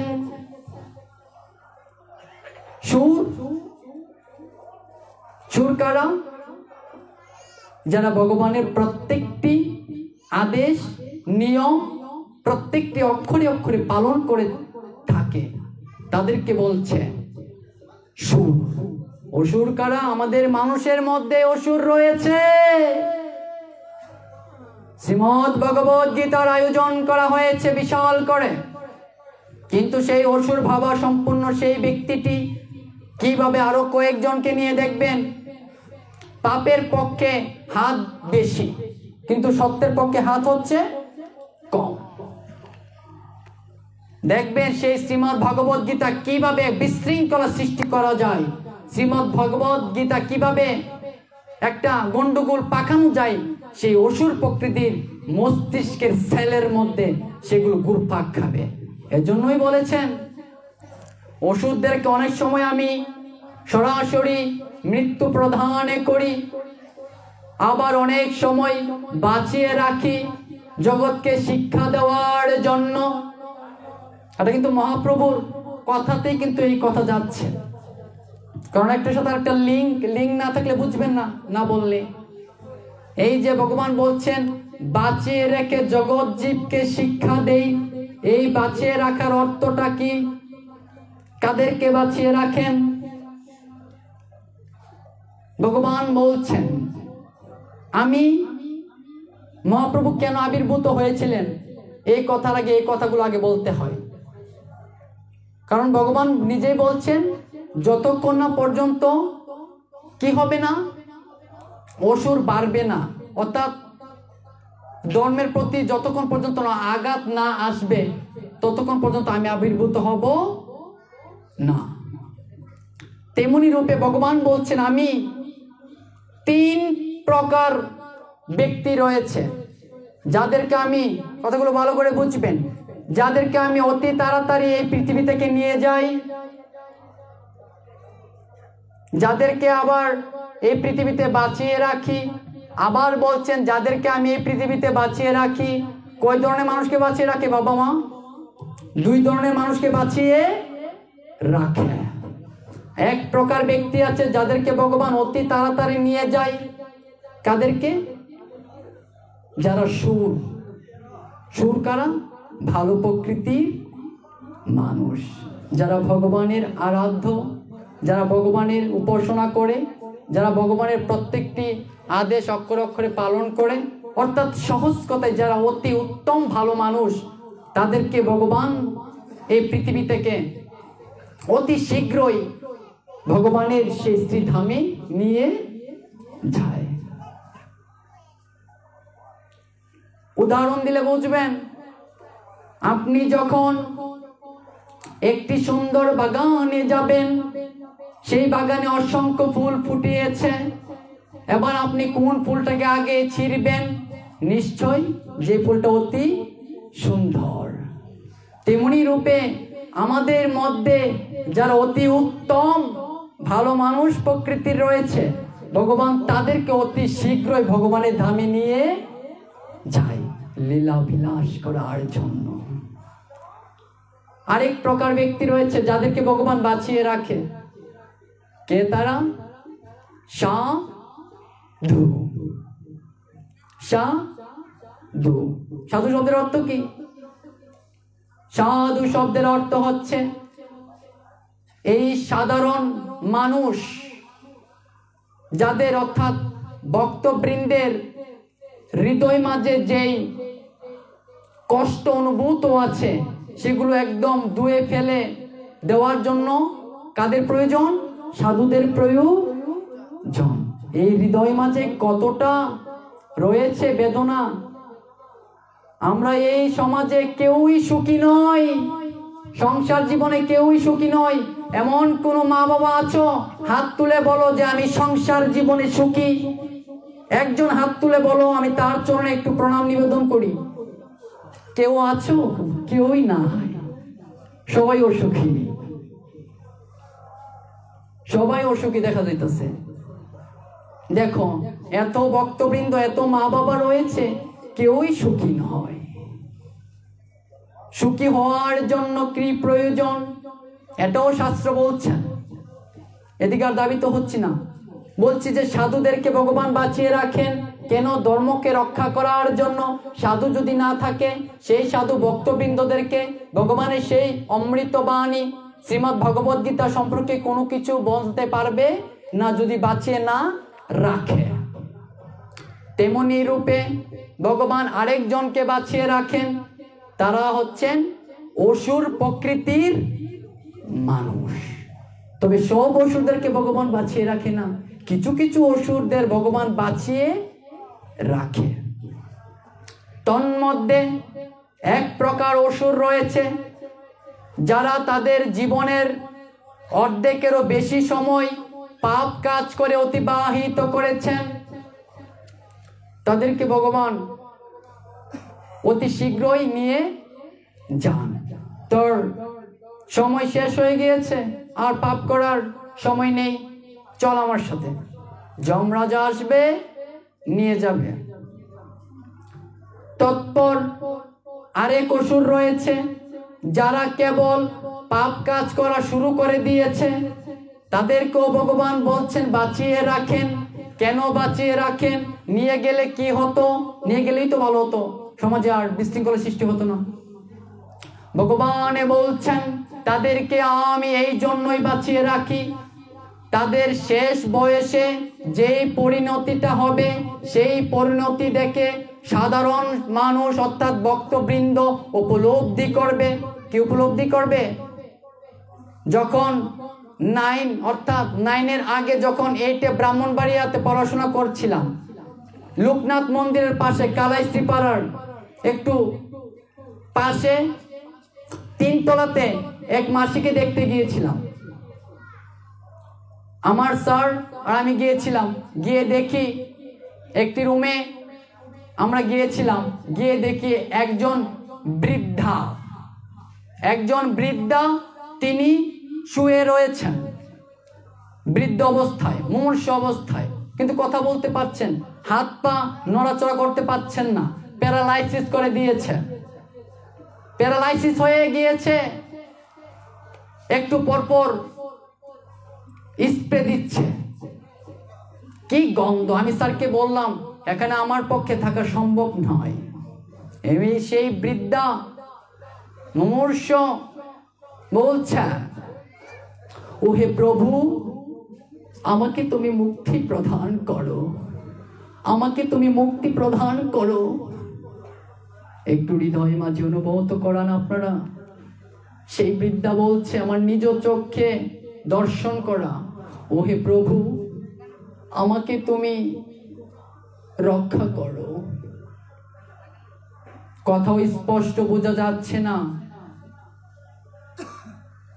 তখন যখন এই ভক্তিপথে আসলাম, শাস্ত্র যখন পড়লাম, তখন দেখলাম এবং পরবর্তীতে আবার গিয়ে মিলিয়েও দেখলাম, আসলে ঘটনা তো সত্যি সত্যি হয়েছে। শাস্ত্র বলে দিয়েছে, যারা ভগবানের শক্তি থাকতে, অর্থাৎ ভগবান শক্তি যখন এই শরীরে দিবে, সেই শক্তি থাকা অবস্থায় যখন ভগবানের আরাধনা করবে না, ভগবানের শ্রীরাতুর রাঙা চরণে পুষ্পাঞ্জলি প্রদান করবে না, এবং যেখানে সাধু সঙ্গ হবে সেখানে কিভাবে গুরপাক লাগানো যায় সেই চিন্তাধারা যার মধ্যে থাকবে, তাদেরকেও ভগবান বলছেন বাঁচিয়ে রাখি। তবে শেষ অবস্থাটা একটু দেখে নিও। পরবর্তীতে যখন আমি গিয়েছি ব্রাহ্মণবাড়িয়া, খোঁজ করে নিয়েছি, আমি দেখি এই শাস্ত্রের সাথে সেটা কতটুকু সম্পর্কযুক্ত। এই শাস্ত্রের এই লেখাটার সাথে এটা কি আদৌ কি বাস্তব প্রমাণিত নাকি? দেখলাম গিয়ে মিলে গেছে। বৃদ্ধা বাবা ছিল, দেখলাম একই অবস্থা। যেখানে সাধু সঙ্গ হবে, অর্থাৎ যেখানে একটি ভালো কাজ হবে, সেখানে কিভাবে গুড় পাক লাগানো যায় এই চিন্তাধারাই ছিল। পরবর্তীতে জানতে পারলাম। এবং ভগবানের আরাধনা করবে তো দূরের কথা, শ্রীআঙ্গিনাতে একটি সাধু সঙ্গের আয়োজনও করেন নাই। তখন হৃদয় মাঝে আরেকটু শক্তি পেয়েছি আমি বললাম প্রত্যেকটি শাস্ত্রের সাথে মিলে যাচ্ছে। তখনই আমার এই ধর্মের প্রতি আকর্ষণ শুরু হয়েছে। তখনই আমার এই ধর্মের প্রতি আকর্ষণ শুরু হয়েছে। আগে গাঁঠি সেই ধর্মটাকে। ভগবানের কৃপায়, আপনাদের কৃপায় শুধুমাত্র রিচার্জ করা শুরু করে দিয়েছি। ভগবানই জানে কতটুকু এগোতে পারি। এখানে যারা যারা দেখছেন সবাই কৃষ্ণ কথা শ্রবণ করতে পারে, শ্রবণ করাতে পারে। এখানে যারা দেখছেন, বলছিলাম সেই কথা। ভগবান বলছেন যতক্ষণ না পর্যন্ত এই পৃথিবীতে ধর্মের, এই পৃথিবীতে যতক্ষণ না পর্যন্ত ধর্মের উপর আঘাত না আসবে, ততক্ষণ পর্যন্ত আমি পৃথিবীতে অবতীর্ণ হব না।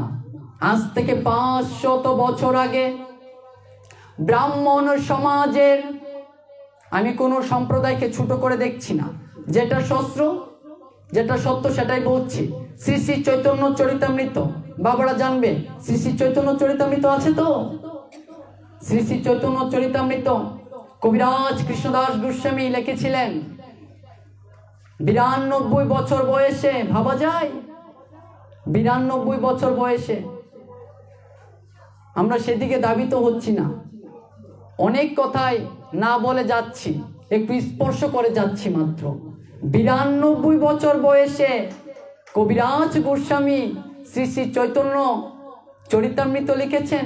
কাকে নিয়ে? মহাপ্রভুকে নিয়ে লিখেছেন। 92 বছর বয়সে। আর আমাদের 92 বছর বয়স হলো তো আমাদেরকে খুঁজেই পাওয়া যাবে না।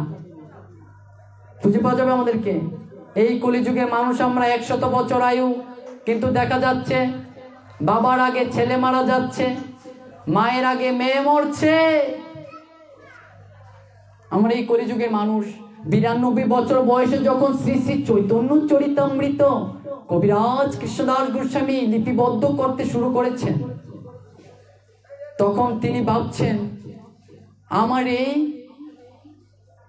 লেখার কোনো শক্তি আমার মধ্যে নেই।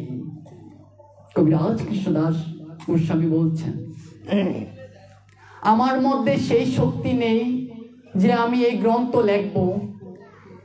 ভগবান শ্রীকৃষ্ণ নিজে আমার এই হাতে শক্তি প্রদান এবং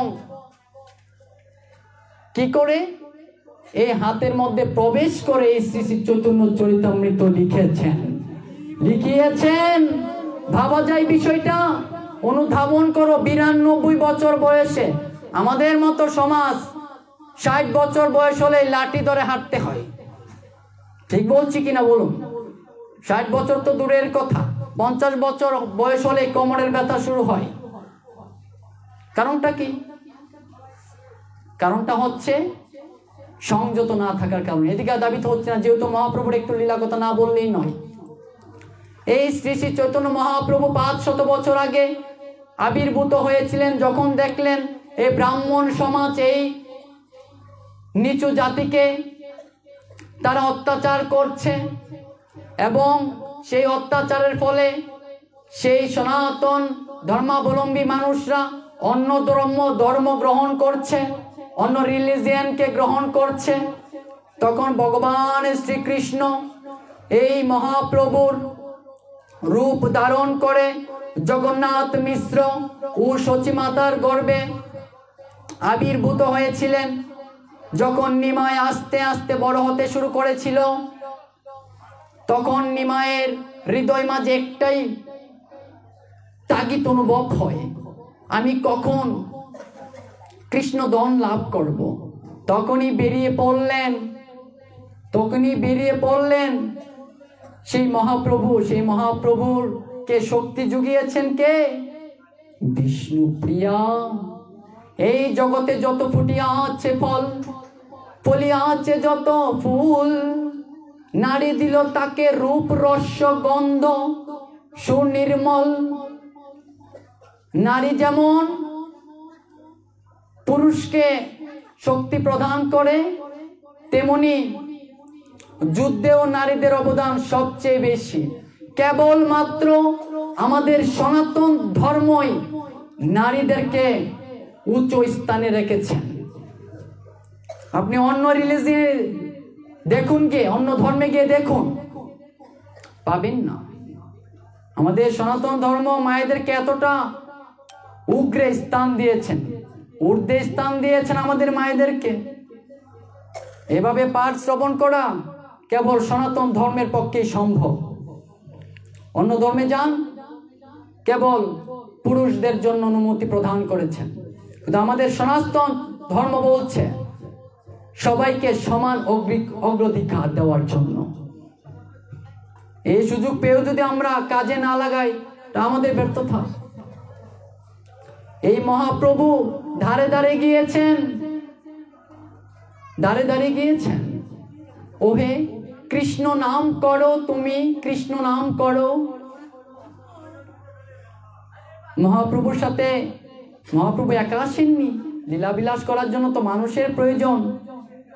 এখানে আমি বসে বসে পাঠ করছি, কিন্তু এখানে সামনে কোনো ভক্তবৃন্দ নেই, তাহলে কি পাঠ করে আনন্দ পাওয়া যাবে? ভগবানের কথাই ভক্তবৃন্দ থাকতে হবে, তারপরেই কেবল আনন্দ পাওয়া যাবে।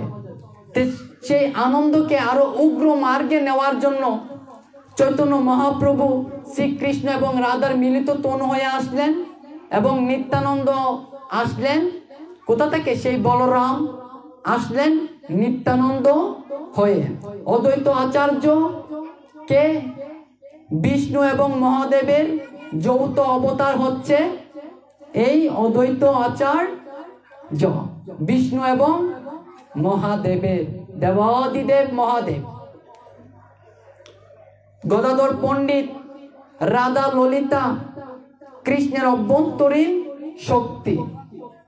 গদাধর পণ্ডিত কৃষ্ণের অভ্যন্তরীণ, অর্থাৎ কৃষ্ণের যে শক্তি রয়েছে, ঐশ্বর্য, বীর্য, যশ, শ্রী জ্ঞান, বৈরাগ্য, যে শক্তিটি রয়েছে বীর্যের মধ্যে, সেই শক্তির কিছু অংশ নিয়ে আসলেন গদাধর পণ্ডিত।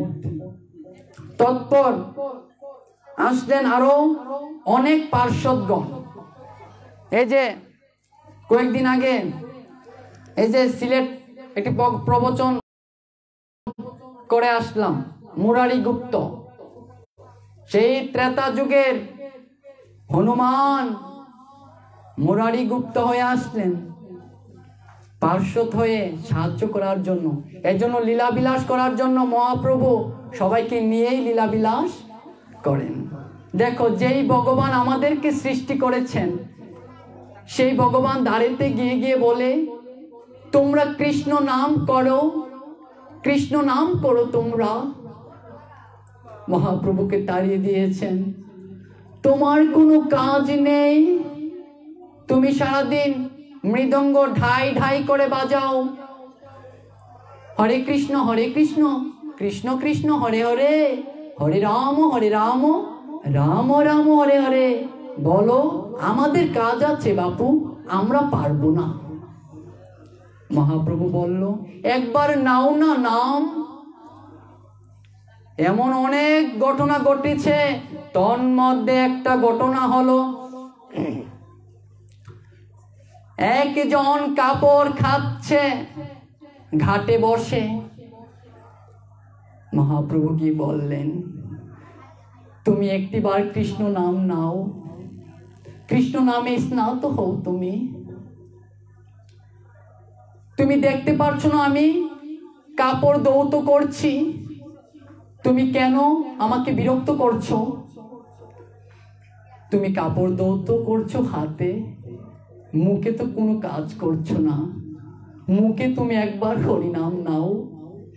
বললাম তো আমি পারবো না। মহাপ্রভু বললেন, আমি তোমার কাপড়কে দৌত করে দিচ্ছি, আমি তোমার কাপড়কে দৌত করে দিচ্ছি, তারপরও তুমি একবার কৃষ্ণ নাম নাও। কে তুমি? তুমি তো সাধারণ কোনো মানুষ নও, তুমি তো কোনো সাধারণ জীব নও। তুমি বলছো আমার কাপড় দৌত করে দিতে, কেবলমাত্র একটু হরিনাম করার জন্য। তুমি তো সাধারণ কেউ নও। প্রভু, তোমাকে চিনতে আমার ভুল হয়নি প্রভু। সেই সময় থেকে শুরু হয়ে গিয়েছে হরিনাম কীর্তন। সেই সময় থেকে সেই অন্য রিলিজিয়নে ধর্মান্তরিত হওয়া কম শুরু হয়েছে। অর্থাৎ যারা যারা ধর্মান্তরিত হতে শুরু করেছিল, তারা মহাপ্রভুর আশ্রয়ে আশ্রিত হয়ে হরিনাম করছেন। হরে কৃষ্ণ কৃষ্ণ কৃষ্ণ হরে হরে, হরে রাম রাম রাম হরে হরে। হরে কৃষ্ণ মহামন্ত্র বলছেন, সবাই ধাইয়ে ধাইয়ে বলছেন, মৃদঙ্গ ধাইয়ে ধাইয়ে বাজিয়ে, করতাল ঝংঝনা ভাজিয়ে বলছেন, হরে কৃষ্ণ কৃষ্ণ কৃষ্ণ হরে হরে, হরে রাম রাম রাম হরে হরে। তখন ব্রাহ্মণ সমাজ উগ্র হয়ে দেখলো, আরে কি শুরু করে দিয়েছে। যত নিচু সমাজ আছে তারা জেগে উঠতে শুরু করেছে। আমাদের অবস্থা তো 12টা বেজে যাবে। সমাজ বলছে, ব্রাহ্মণ সমাজ, উচ্চবংশীয় সমাজ বলছে, সেই তৎকালীন সময়ের কথা বলছি। তখন দেখলেন এই মহাপ্রভু তো সাধারণ কেউ নয়। তখন ব্রাহ্মণ সমাজরাও উপলব্ধি করতে শুরু করে দিয়েছে। কেবল মৃদঙ্গ করতালের মাধ্যমে সমস্ত জীব জেগে উঠেছে। সেই মৃদঙ্গ আর করতালের মাধ্যমে ভাবা যায় মৃদঙ্গ হচ্ছে মহাপ্রভুর প্রাণ হয়ে এই মৃদঙ্গ নিয়ে মহাপ্রভু ধাইয়ে ধাইয়ে হরিনাম সংকীর্তন করতেন ধারিতে ধারিতে। তবে আমাদের কলি সমাজ, এই কলি মানব জীবনে আমরা প্রত্যেক দিন ভগবানকে সময় দিতে পারছি না। সকাল থেকে রাত অবধি আমরা শুধু অর্থের পিছনে ঝুঁকছি, হরিনাম নেওয়ার সময় পারছি না। মহাপ্রভু বলেছেন, তোদের সারাদিন হরে কৃষ্ণ বলতে হবে না, তোদের সারাদিন হরে কৃষ্ণ বলতে হবে না। ওরে কলি হত জীব, 10 5 মিলিয়া সন্ধ্যাতে দ্বারে বসিয়া কীর্তন করো হাতে তালি দিয়া। হরে সন্ধ্যাতে বসিয়া 10 5 মিলিয়া, হরে দ্বারেতে বসিয়া কীর্তন করো হাতে তালি দিয়া। হাতে তালি দিয়ে কীর্তন করার জন্য বলছেন, হাতে তালি দিয়ে কীর্তন করার জন্য বলছেন মহাপ্রভু। ওরে কলিহত জি, তোদের তো সারাদিন সময় নেই আমার গুণকীর্তন করার জন্য, তোদেরকে একটা সময় আমি বেছে দিচ্ছি। এই সন্ধ্যার সময় 10 5 মিলিয়া 10 5 জন, অর্থাৎ তোমার গৃহের সকল সদস্যকে নিয়ে তোমার শ্রী আরাধ্য বিগ্রহের সামনে বসে ভগবানের গুণকীর্তনের জন্য মহাপ্রভু বলছেন সন্ধ্যাতে বসিয়া।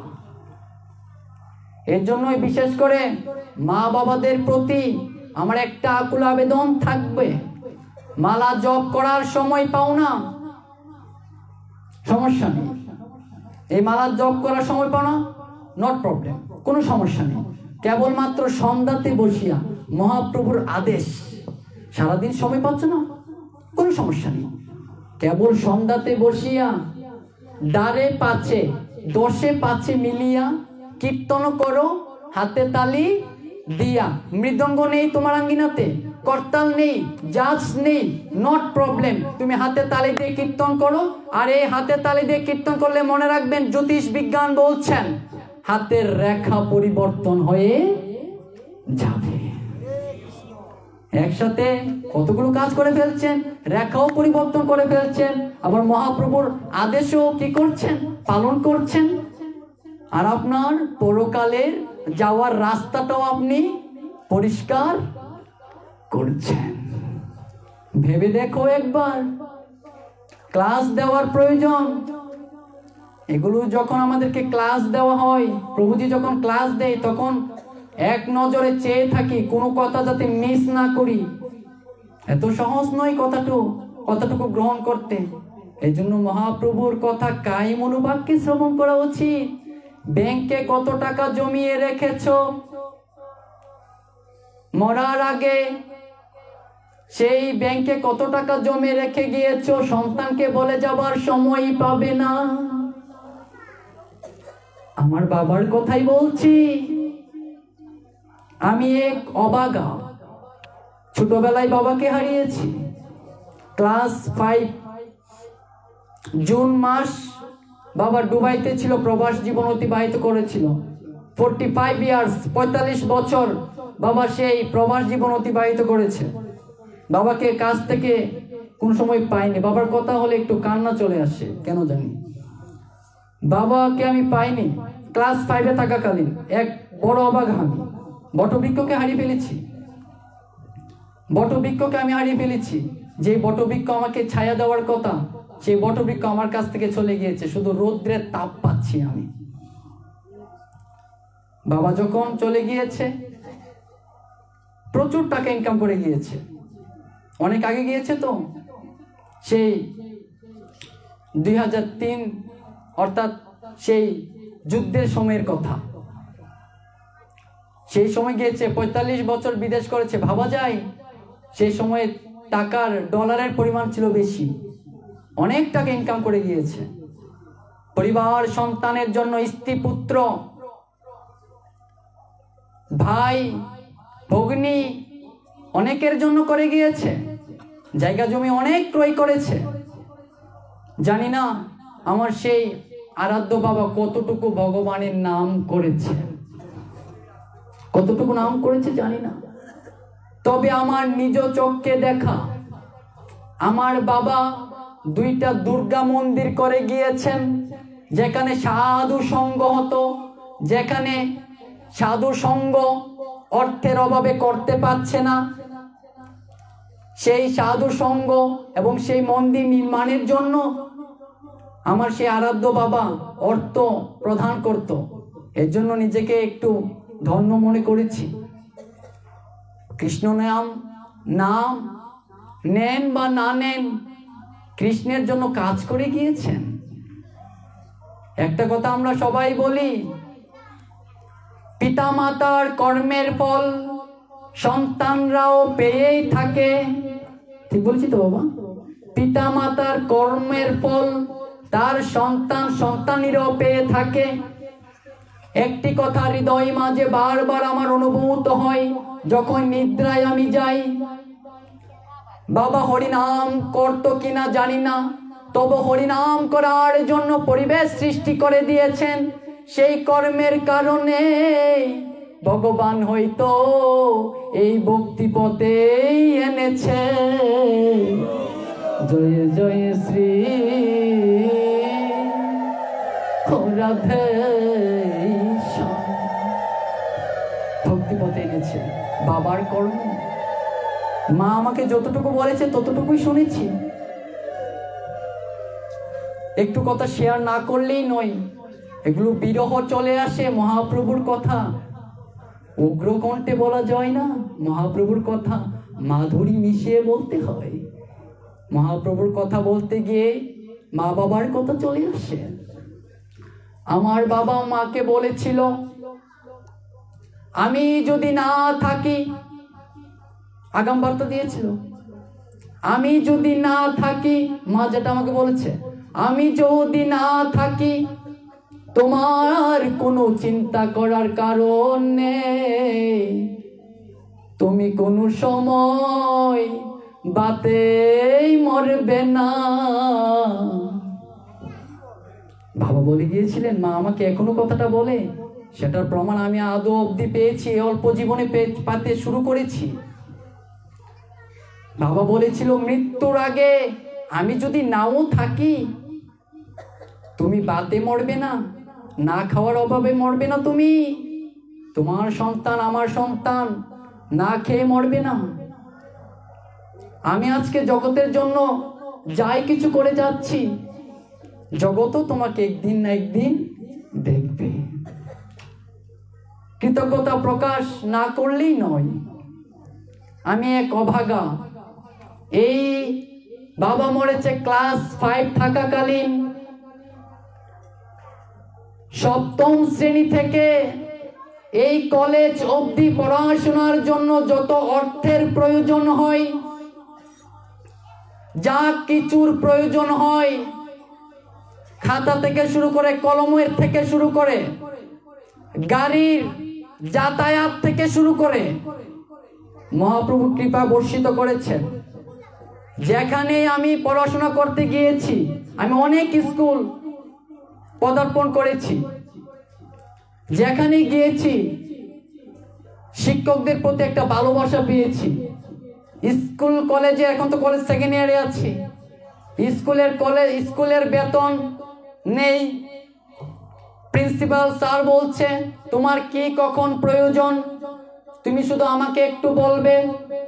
মহাপ্রভুর কৃপা। কথাগুলো একটু ভাবি, আমি অনুধাবন করি যে বাবা বলেছিল, জগৎ তোমাকে একদিন দেখবে। আমার সন্তানরা, আমি যাই কিছু করতে পারি না না পারি, জগৎ একদিন দেখবে।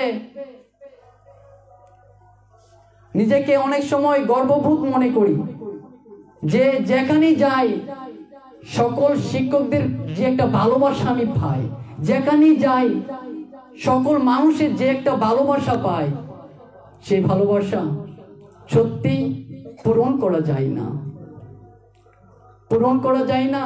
আপনি অবাক হবেন, বাসায় থেকে এখন কলেজে আসার জন্য যেই অর্থের প্রয়োজন, সেই অর্থ আমার শিক্ষক প্রদান করছে।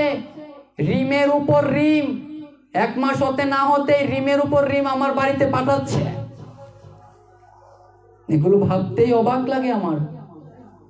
পূর্বজন্মে কি করেছি জানি না, হয়তোবা কিছু পুণ্য করেছি, যার জন্য আজকে এই অবস্থাতে আছি।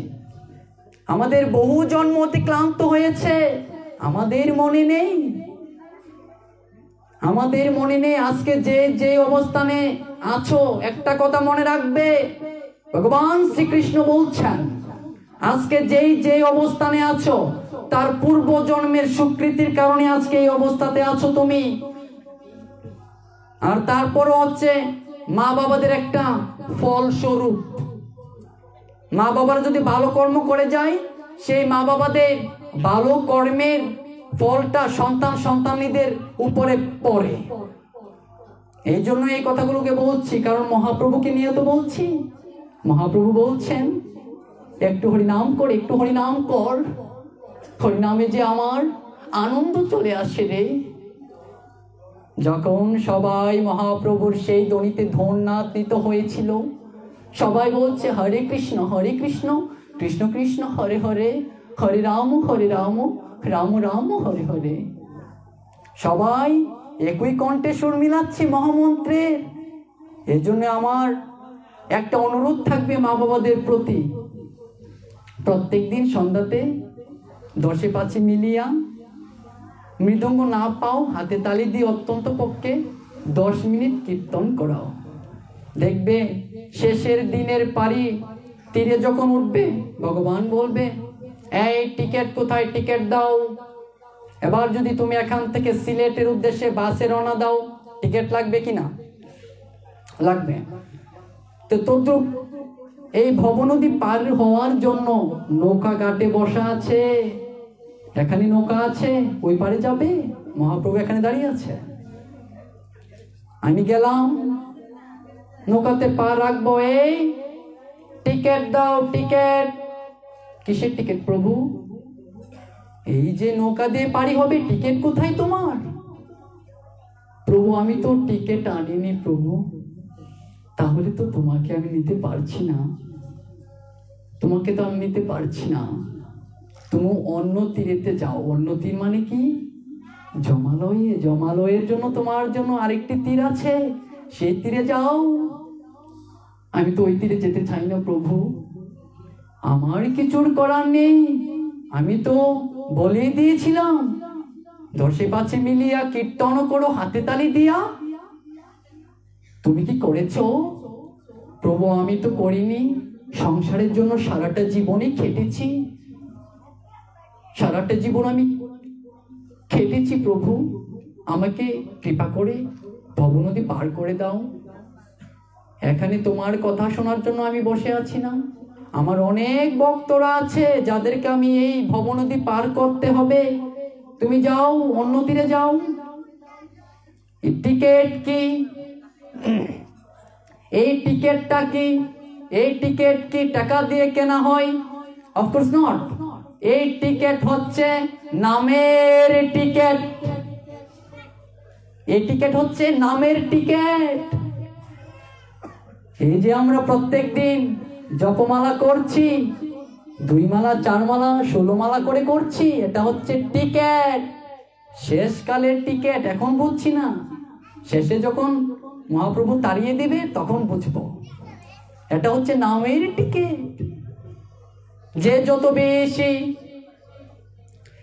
যত বেশি নামের টিকিট অর্জন করতে পারবে, সে অতি তাড়াতাড়ি ভবনদী পার হবে। সে অতি তাড়াতাড়ি ভবনদী পার হবে। 300 টাকা দিয়ে টিকিট কেটেছো, নর্মাল বাসে করে যাও সিলেটে, 400 টাকা করে টিকিট কেটেছো। আর একটু উন্নত বাসে যাবে, 1000 টাকা দিয়ে টিকিট কেটেছো, এনা দিয়ে যাবে তুমি সিলেটে। তদ্রুপ মৃত্যুর আগে তুমি যত বেশি নাম করবে, সেই 1000 টাকার টিকিট তুমি অতি তাড়াতাড়ি পেয়ে যাচ্ছ। অল্প নাম করছো, 200 টাকার টিকিট পাচ্ছ, 100 টাকার টিকিট পাচ্ছ, যাবে ঠিকই, কিন্তু দেরি হবে। দেরি হবে তোমার সেই ভবসিন্ধু পার দিতে। মা ভাবার একটু ভাবো, সেই সময় আমি থাকবো না, সবাই কেউ থাকবে না, শুধু মহাপ্রভু থাকবে। আর মহাপ্রভুর সামনে আমি আপনি থাকবো। যে নামের টিকিট অতি তাড়াতাড়ি ক্রয় করে ফেলেছে, সে অতি তাড়াতাড়ি সেই এনাবাসের মতো সেই তরিতে মহাপ্রভু উঠিয়ে সেই ভবনদীতে উদ্ধার করে যাবে। আর বেশি আলোচনা করব না। পূর্বেই বলেছিলাম 40 মিনিটের বেশি মানুষের শ্রবণ শক্তি, অর্থাৎ 40 মিনিট, 40 এই যে 40 মিনিটস বলছি, এই 40 মিনিটসের বেশি মানুষ সেই কথা গ্রহণ করতে পারে না, তবে মহাপ্রভুর কথা গ্রহণ করতে পারে। ভগবান বলছেন, অনন্য চিন্তয় অন্ত মাম যে জনা পর্যুপাসতে তেষাম নিত্য বিযুক্তা যুগক্ষেমং বহামি মহম। বলছেন অনন্য চিন্তে যে বা যারা আমার প্রতি অনুগত থাকে। কথাগুলো ভালো করে বুঝো মা। অনন্য চিন্তে কি? এটি বলেই পাঠ সমাপ্তির দিকে অগ্রসর হব। অনন্য চিন্তে মাম যে জনা পর্যুপাসতে, অর্থাৎ অনন্য ভাব নিয়ে অন্য কোনো ভাব থাকবে না। অন্য কোনো ভাব কি? ধরো যে সাধুর সঙ্গে গিয়েছি, তুমি যদি মনে করো আমি নিজেকে দিয়ে সবসময় বাস্তব দিই, যদি আমি এইটা ভেবে আসি আমি গীতা পাঠ করতে যাব, সেখান থেকে 5,000 টাকা নিয়ে আসব, এই টাকা নিয়ে যদি আমি খরচ করি, আমার জীবনে ভালো তো হবে দূরের কথা, আরো বিপদ লেগেই থাকবে। সাধু সঙ্গ ততটা সহজ নয়, অনেকেই দেখলাম, তবে এটি না বললেই নয়, অনেকেই দেখলাম যে টাকা ফুরিয়ে ফাড়িয়ে যায়, গীতা ফাটে অনেক দেখেছি, নিজেদের গৃহে এনেছিলাম, অনেকে টাকা ফুরিয়ে এনে যায়। আমাদের রাহুল প্রভু বলছেন কোনো জায়গায় চুক্তিবদ্ধ হয়ে যেও না, ভালো হবে না তোমার। তুমি কৃষ্ণের নাম করতে যাচ্ছ, কৃষ্ণের নাম তোমাকে ভগবান কতটা অগ্রাধিকার দিয়েছে তুমি জানো? তোমার সামনে কত ভগবানের ভক্ত বসা থাকবে ভগবানের কথা আকুল হৃদয়ে শোনার জন্য। তুমি যদি সেটা ব্যবসা রূপে নাও, মঙ্গল হবে দূরের কথা, তোমার রোগ কই যাবে না, রোগ ধরে থাকবে সারা জীবন। ভগবানের কথা বলা, ভগবানের এই বেশাসনে বসা ততটা সহজ নয়। মানুষ উপরে উঠে সাধনায়, মানুষ উপরে উঠে সাধনায়, ভগবান নেমে না আসেন করুণায়। আবার বলছি, মানুষ এখান থেকে এখানে আসে সাধনায়, আর ভগবান উপর থেকে নিচে আসেন করুণায়।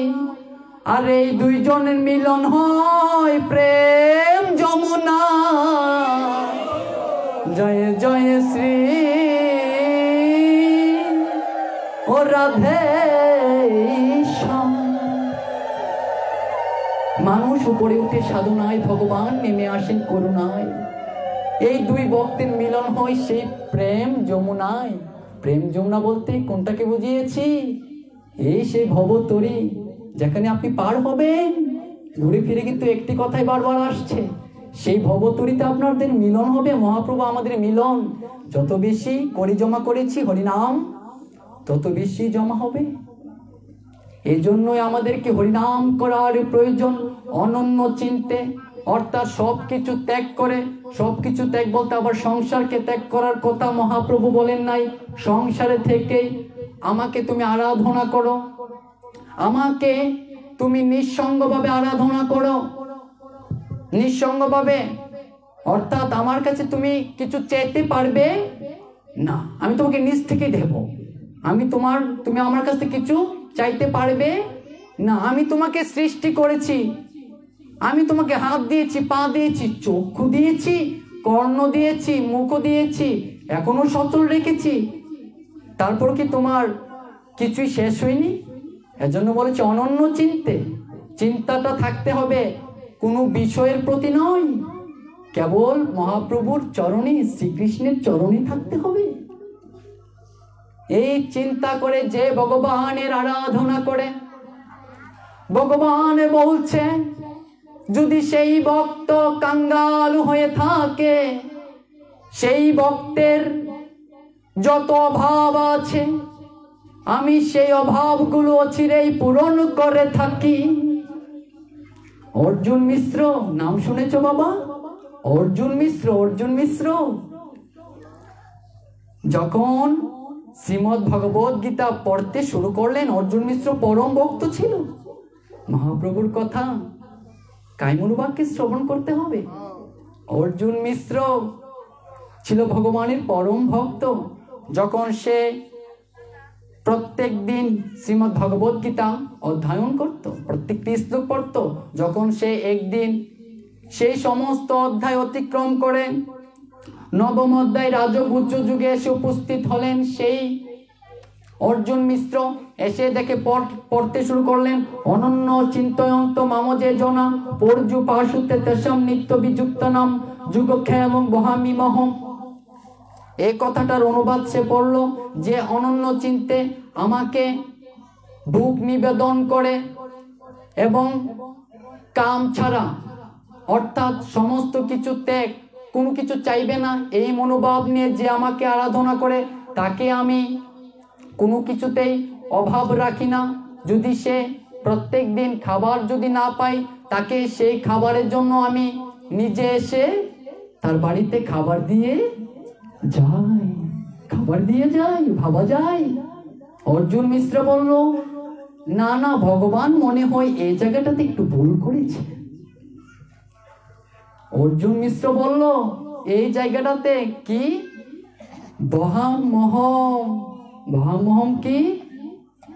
ভক্তের ভারকে গ্রহণ করা, অর্থাৎ ভক্তের অভাবকে পূরণ করা। অর্জুন মিশ্র ছিল কাঙ্গাল, কৃষ্ণের কাঙ্গাল।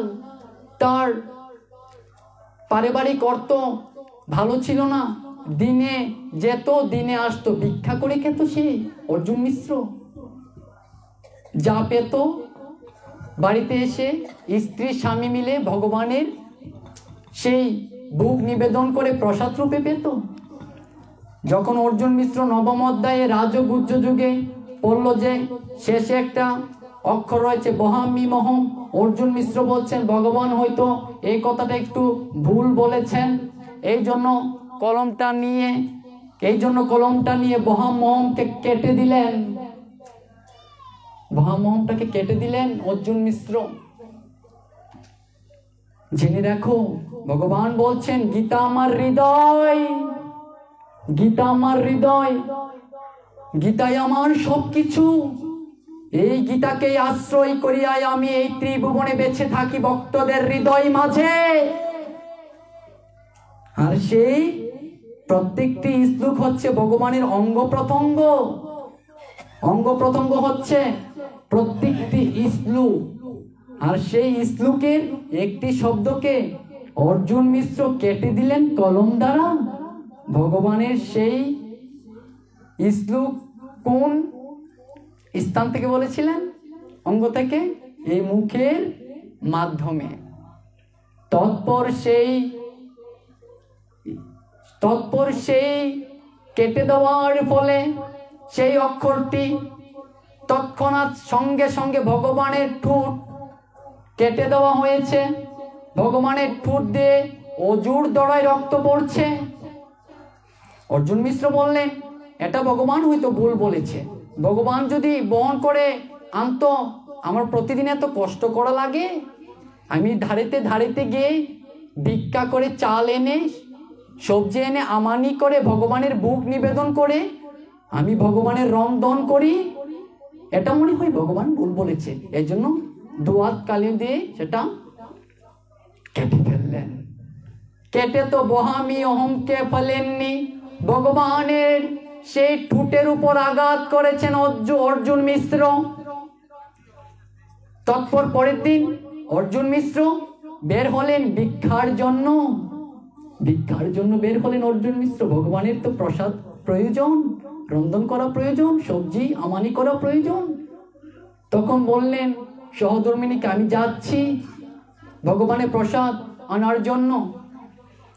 সারা রাজ্য ঘুরে, তেমন কি সেই সময়ে সেই রাজ্যতে ঘূর্ণিঝড় হয়েছিল। প্রবল বৃষ্টিপাতের কারণে সমস্ত ফসলাদি নষ্ট হয়ে গিয়েছিল। সমস্ত ফসলাদি নষ্ট হয়ে গিয়েছিল। অর্জুন মিশ্র মনে মনে ভাবছেন, আরে এত দুর্ভিক্ষ হয়েছে, কারো বাড়িতে গেলেই মনে আমি চাল ঢাল পাবো না রে।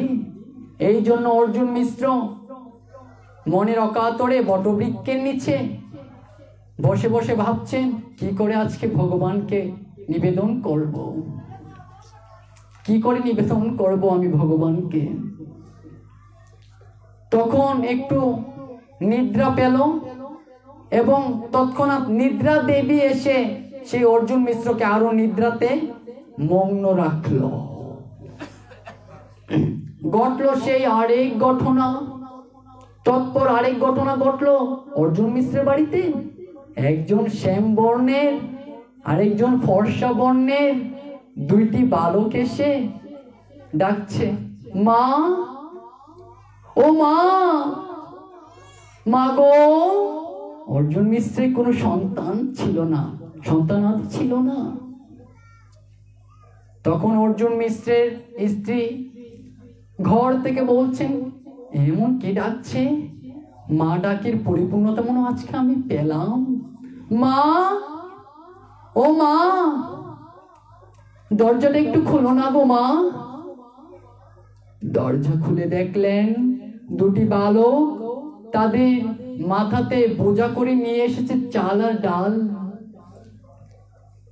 অর্জুন মিশ্রের স্ত্রী বললেন, এটি কার জন্য এনেছো বাছা?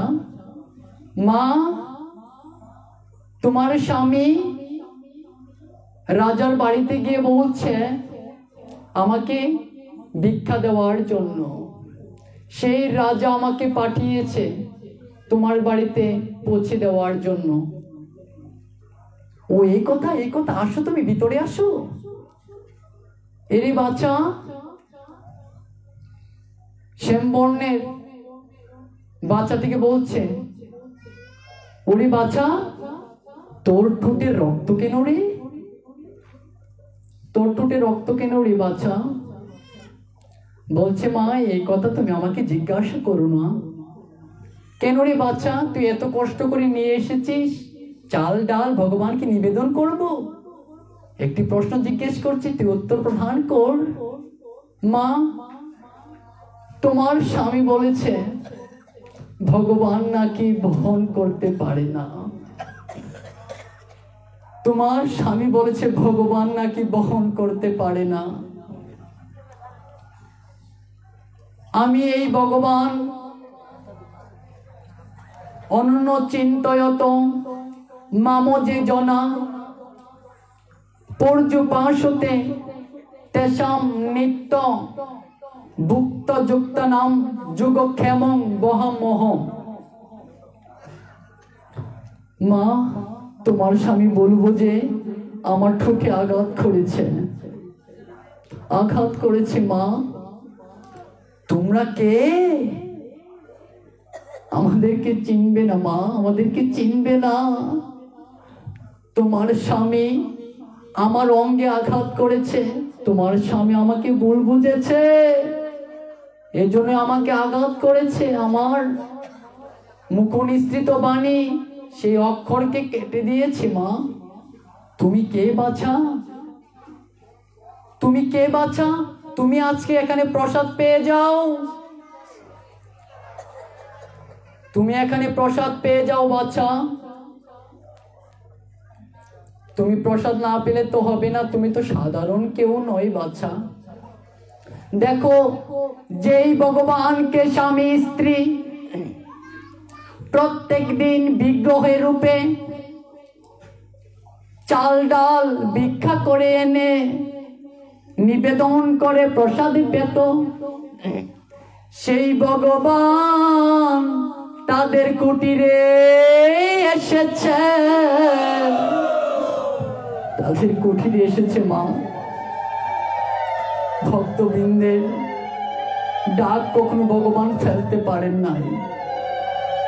যখন ভগবানের সেই ঠোঁটে আঘাত করেছেন, স্ত্রীকে আঘাত করেছেন, সে ঠোঁট ধারায় অজুর ধারায় ক্রন্দন করতে শুরু করেছে। সঙ্গে সঙ্গে বের হয়ে গেলেন শ্যামবর্ণের ফর্সা বর্ণের দুই বালক। তারা তো কেউ নয়, আমার শ্রীকৃষ্ণ আর বলরাম। তারা কেউ নয়, কৃষ্ণ বলরাম ওই দুটি ভালুক রূপে আসছেন।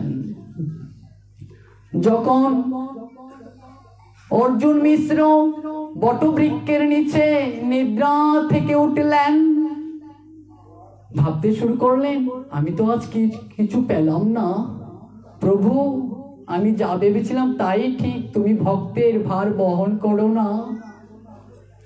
তৎক্ষণাৎ সে মাথা নিচু করে বাড়ির দিকে অগ্রসর হচ্ছে।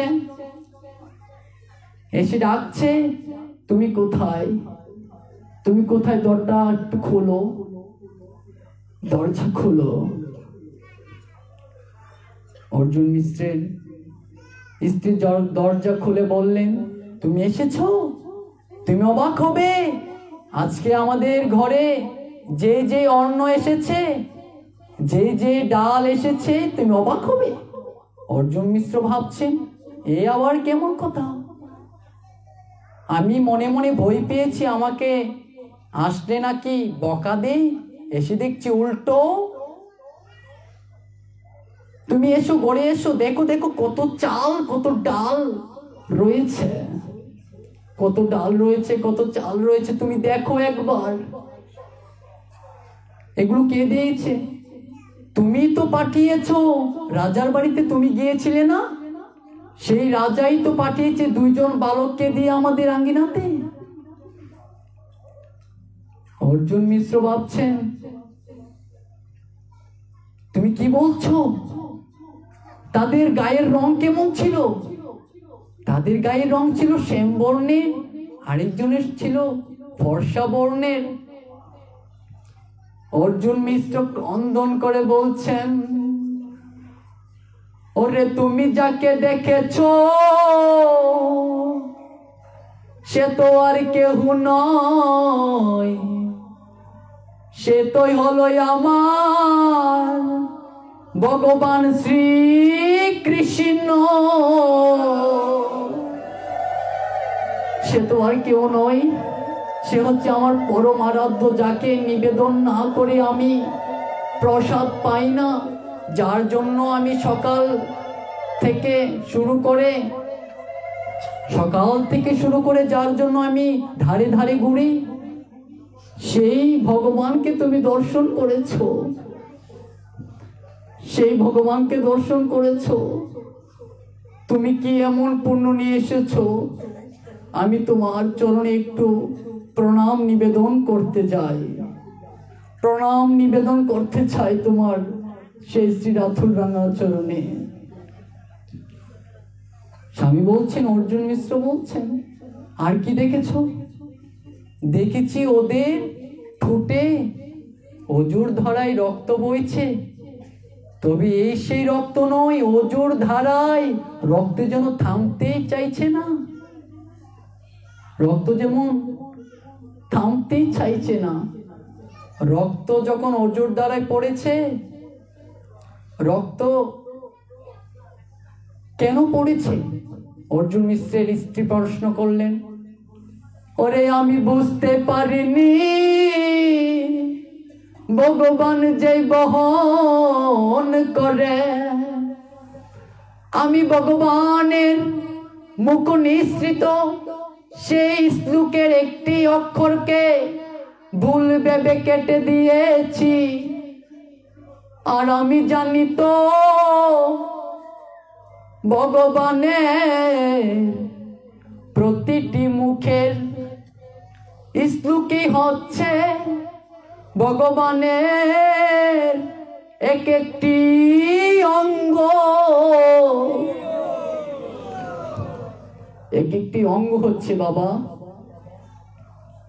এক একটি অঙ্গ হচ্ছে এই ভগবানের শ্লোক। এই যে শ্লোক 700 শ্লোক রয়েছে, ভগবান শ্রীকৃষ্ণের 574টি শ্লোক, এই শ্লোকের মধ্যে যদি কেউ আঘাত করে, শ্লোকে আঘাত করা হয় না বাবা, ভগবানের অঙ্গে আঘাত করা হয়। ভগবানের 574টি শ্লোক, অর্জুনের 85টি শ্লোক, সঞ্জয়ের 40টি শ্লোক, ধৃতরাষ্ট্রের 1টি শ্লোক রয়েছে এই শ্রীমদ্ ভগবত গীতাতে। তন্মধ্যে ভগবান শ্রীকৃষ্ণের এই নবম অধ্যায় রাজগুজ্জযুগ অধ্যায়ের এই 22 নং শ্লোকের এই অক্ষরটাতে অর্জুন মিশ্র আঘাত করে ফেলেছিল। পরে আমি কি করিলাম অজ্ঞান বসে, পরে আমি কি করিলাম অজ্ঞানতার বসে, অজ্ঞানতার বসে আমরা করি হতো জীব কত কিছুই না করছি। ভগবানের আরাধনা পেতে হলে আমাদের গুরুদেবের প্রয়োজন মা, ভগবানকে সহজে পাওয়া যায় না, মাধ্যমের প্রয়োজন হয়, মাধ্যম ছাড়া কোনো কিছুই সম্ভব নয়। এই যে আজকে আপনাদের সাধুগুরু বৈষ্ণবদের আমি এক অভাগা বটবৃক্ষ ছাড়া এক অভাগা আপনাদের মতো সাধুগুরু বৈষ্ণবদের রাতুল রাঙার চরণের ধুলি পেতে সক্ষম হয়েছি। কোন মাধ্যমে পেয়েছি? এই ফেসবুক একটা মাধ্যম হিসেবে কাজ করেছে। সাগর প্রভু ফেসবুকের মাধ্যমে আমন্ত্রণ করেছে। এই ফেসবুকটা হচ্ছে মাধ্যম। এই ফেসবুক সাগর প্রভুর কাছে পৌঁছে দিয়েছে। তেমনি রূপে গুরুদেব সামান্য কোনো কিছু নয়। যারা গুরুদেবকে অজ্ঞানত অবস্থাতে অপমান করে, সে কিন্তু গুরুদেবকে অপমান করেননি, সে স্বয়ং ভগবানকে অপমান করেছে। কথাগুলো ভালো করে বোঝো, শেষ করে ফেলবো। ভগবানের কথা যেন শেষই হতে চাই না। এই গুরুদেব মাধ্যম হিসেবে কাজ করে। গুরুদেবের কাছে যখন তুমি দীক্ষা মন্ত্র নিয়ে যাবে, জেনে রাখো দীক্ষা মন্ত্র, দীক্ষা কি? গুরু শব্দের অর্থ কি? গু মানে অন্ধকার, রু আলো। যেই গুরুদেব অন্ধকার থেকে আলোর দিকে ভক্তদেরকে নিয়ে যাবে, সেই গুরুদেব হওয়ার যোগ্য অন্য কারো নয়, অন্য কারো গুরুদেবের প্রশ্নই উঠে না। তবে আমাদের সমাজে আমরা দেখছি গুরুদেবের অভাব নেই। ঠিক বলছি তো বাবা মা? গুরুদেবের অভাব পাবেন না।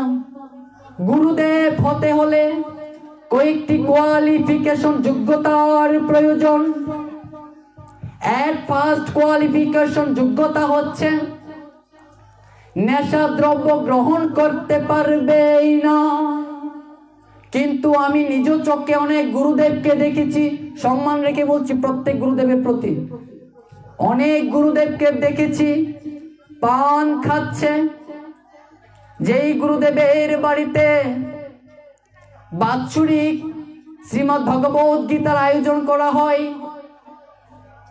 মহাপ্রভুর শ্রীবাস আঙিনা সাজিয়ে যেই কীর্তন মেলা করা হয়, সেই গুরুদেব লুকিয়ে লুকিয়ে পান খাচ্ছে। শুধু পানেই সে সন্তুষ্ট নয়, স্মোকিংও করছে। আমি স্পষ্টবাসী।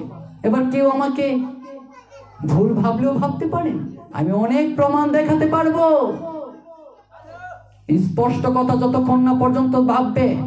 ভগবান শ্রীকৃষ্ণ বলেছেন এই কলিযুগে সাধুদের অভাব হবে না, এই উত্তরী সাদা ড্রেসের অভাব হবে না, বাজার থেকে কিনে নিয়ে এসে উত্তরী পরিধান করে এই বেশাসনে বসার লোকের অভাব হবে না। কিন্তু তার হৃদয় মাঝে কি আছে সেটা তো তুমি জানো না। তার হৃদয় মাঝে কামের অভাব, কামের অভাব। এমন অনেক গুরুদেব আমি দেখেছি, তারা এখন আমাকে দেখলে ভয় পায়।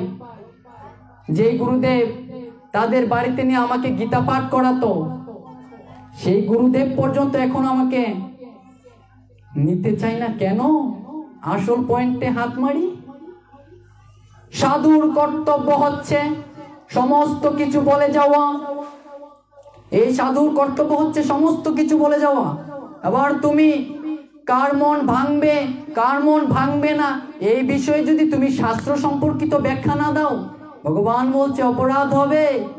তোমার এই মুখোশ অচিরেই প্রকাশ পেয়ে যাবে। সেই বন্ডামি সেই বন্ডামি যে করছো প্রকাশ পেয়ে যাবে, প্রকাশ পেয়ে যাবে। আবার অনেকে এমনও আছে, এমন অনেক গুরুদেব আছে, এই গুরুদেবের কথা বলে এখানে পাঠের সমাপ্তি টানবো। ভক্ত আদেশ করেছে গুরুদেব নিয়ে কিছু বলার জন্য। এমন অনেক গুরুদেবও আছে, যেই গুরুদেব একটু শুদ্ধাচারী, যেই গুরুদেবের অনেক শিষ্য আছে, সেই গুরুদেবকে নিচে নামানোর জন্য, সেই আসল গুরুদেবকে নিচে নামানোর জন্য এমন অনেক গুরু আছে যারা দলবদ্ধভাবে কাজ করে সেই আসল গুরুদেবকে নামিয়ে ফেলছে। আর বিস্তারিত আলোচনা করব না। মায়েদের ভাব দেখে দেখা যাচ্ছে আপনারা অনেক কিছু শ্রবণ করতে ইচ্ছুক প্রকাশ করছেন, কিন্তু সময় বলছে আমাদেরকে বিদায় নেওয়ার জন্য।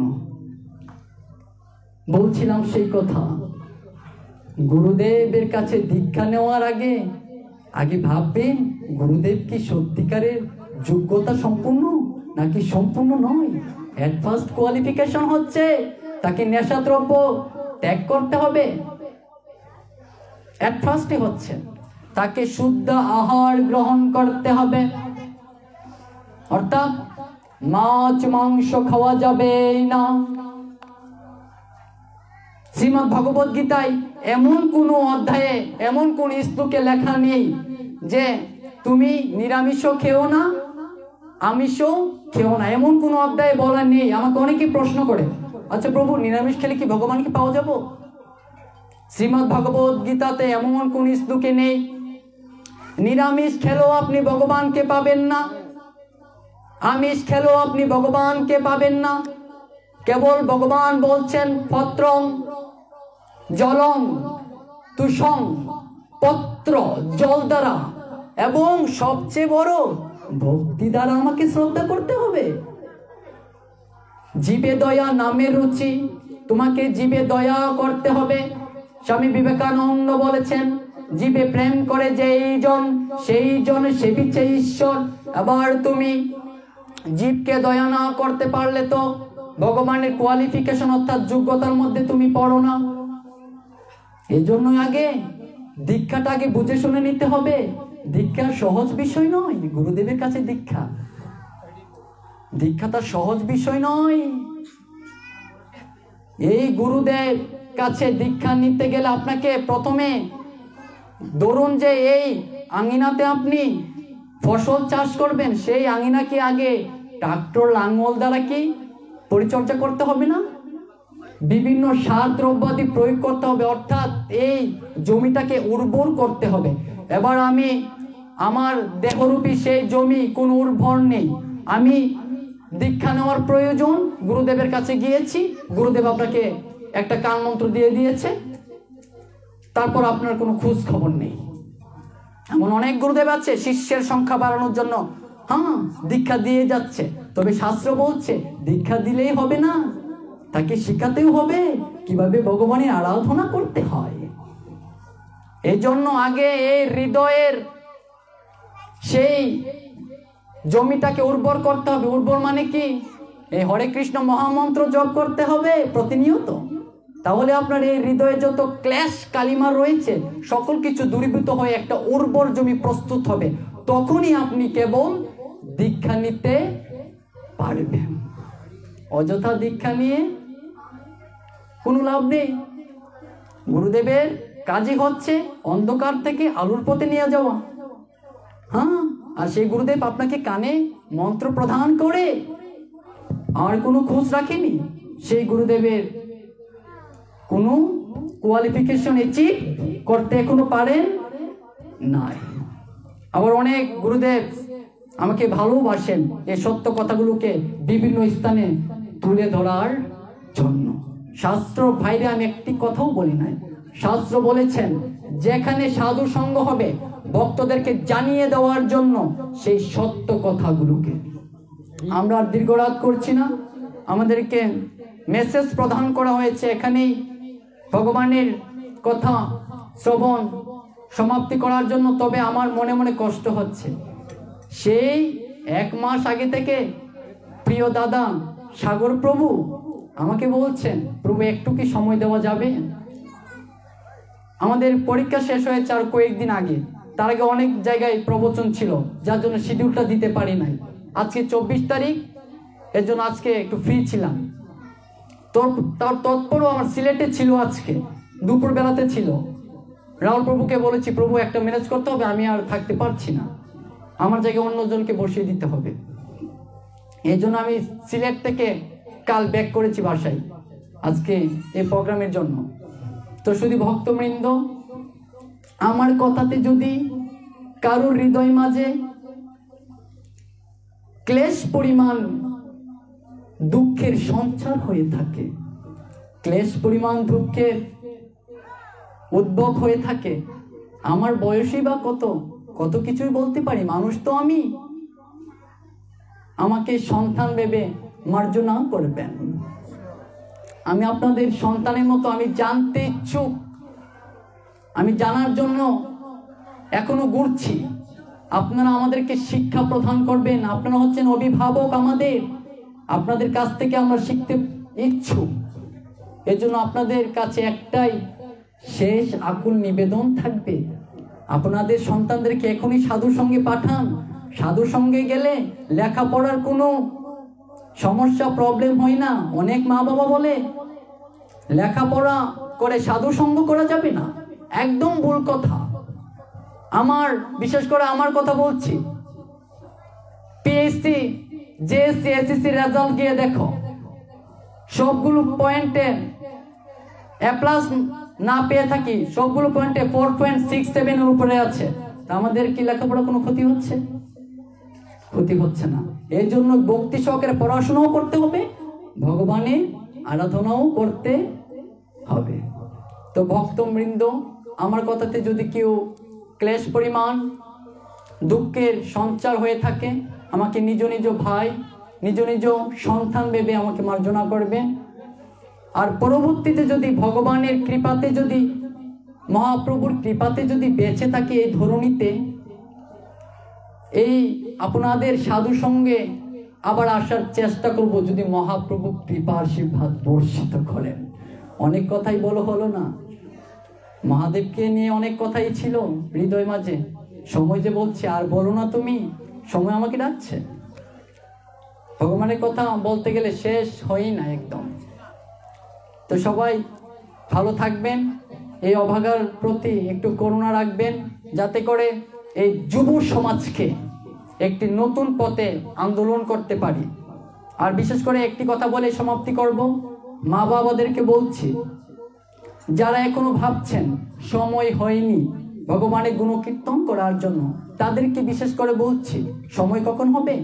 অনেক মা বাবারা বলে ছেলে মেয়েদেরকে বিয়ে দিয়ে বউয়ের হাতে চাবির গোছাটা দিয়ে তখন সংসার ধর্ম পালন করব। সময় পাবে না, দন্ত পড়ে যাবে। হরে কৃষ্ণ কৃষ্ণ কৃষ্ণ হরে হরে, হরে আম আম হরে হরে। কোন জায়গাটা ভুল হয়েছে?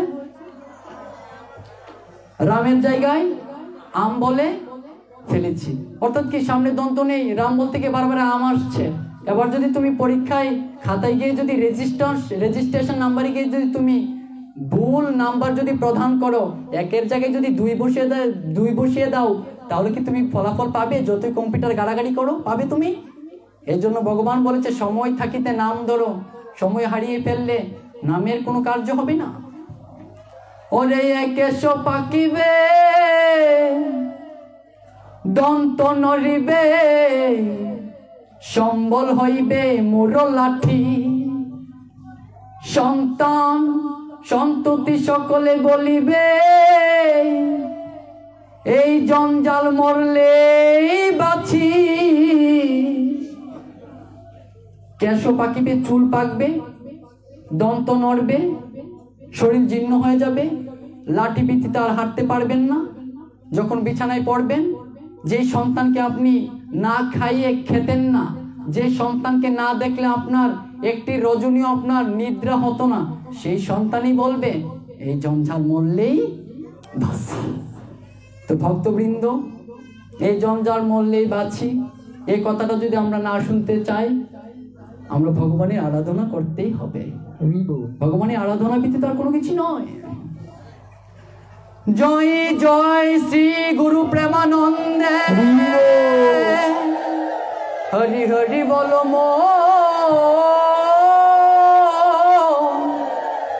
হরি হরি হরি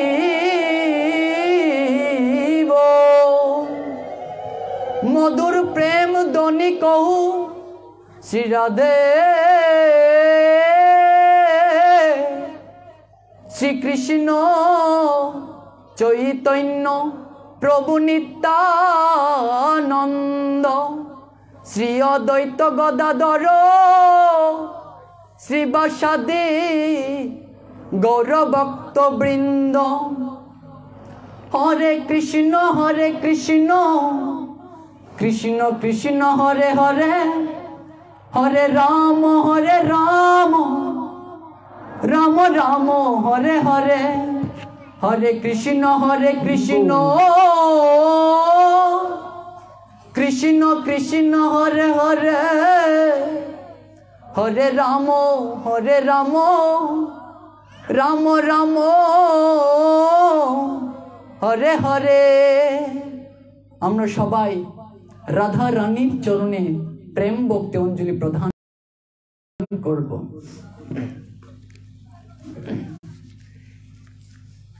জয় জয় জয় জয় রাধা। আরেকটি কথা, ভগবান শ্রীকৃষ্ণ দুই জায়গায় অবস্থান করেন। একটি হচ্ছে নৃত্যে, আরেকটি কথা হচ্ছে যেখানে ভগবানের কথা শ্রবণ করানো হয়, ভজনের শেষে নৃত্য হবে। নৃত্যে মাতাজির একদিকে, বাবাজির একদিকে অংশগ্রহণ করবে। জয় জয় জয় জয় রাধা রানী কি জয়, জয় জয় জয় জয় মহারানী কি জয়, জয় জয় জয় জয় রাধা রানী কি জয়, জয় জয় জয় জয় মহারানী কি ও জয়, জয় জয় জয় জয় রাধা রানী কি জয়, জয় জয় জয় জয় মহারানী কি জয়, জয় জয় জয় রাধা রানী কি জয়, জয় জয় জয় জয় মহারানী কি জয়। তুমি শ্যাম সুহাগের সুহাগিনী রাধে রাধে, শ্যাম বিরহে বিরোহিনী রাধে রাধে, সুহাগের সুহাগিনী রাধে রাধে, বিরহের বিরোহিনী রাধে রাধে। ও তুমি শ্যাম কলঙ্কের কলঙ্কিনী রাধে রাধে, শ্যাম বিচ্ছেদে বিচ্ছেদিনী রাধে রাধে। মায়েরা হাতে তালি দিয়ে কীর্তন করো।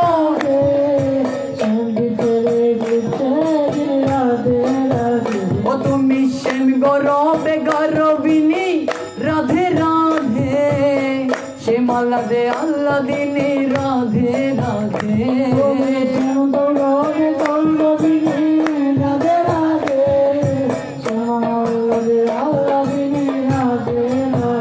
ও তুমি শ্যাম কলঙ্কের কলঙ্কিনী রাধে রাধে, শ্যাম আল্লাদে আল্লাদিনী রাধে রাধে। রাধে রাধে ও জয় রাধে রাধে রাধে, জয় রাধে রাধে, জয় রাধে রাধে জয় রাধে রাধে, ও জয় রাধে রাধে রাধে, জয় রাধে রাধে, জয় রাধে রাধে রাধে জয় রাধে রাধে। তুমি বৃষবানুর রাসনন্দিনী রাধে রাধে, কীর্তি দারু নয়ন মনি রাধে রাধে, তুমি বিশ্ববান্দিনী রাধে রাধে, কীর্তিদার নয়ন মনি রাধে রাধে। ও তুমি বৃষবানুর রাসনন্দিনী রাধে রাধে, কীর্তি দারু নয়ন মনি রাধে রাধে, বিশ্ববান্দিনী রাধে রাধে, কীর্তিদার নয়ন মনি রাধে রাধে। ও তুমি ব্রজের ব্রজেশ্বরী রাধে রাধে, কুঞ্জে কুঞ্জে বিলাসিনী রাধে রাধে, ব্রজেশ্বরী রাধে রাধে, কুঞ্জে কুঞ্জে বিলাসিনী রাধে রাধে। ও তুমি ব্রজের মুকুটমণি রাধে রাধে, কুঞ্জে কুঞ্জে বিলাসিনী রাধে রাধে, ব্রজের মুকুটমণি রাধে রাধে, কুঞ্জে কুঞ্জে বিলাসিনী রাধে রাধে। ও জয় রাধে রাধে রাধে, জয় রাধে রাধে, জয় রাধে রাধে জয় রাধে।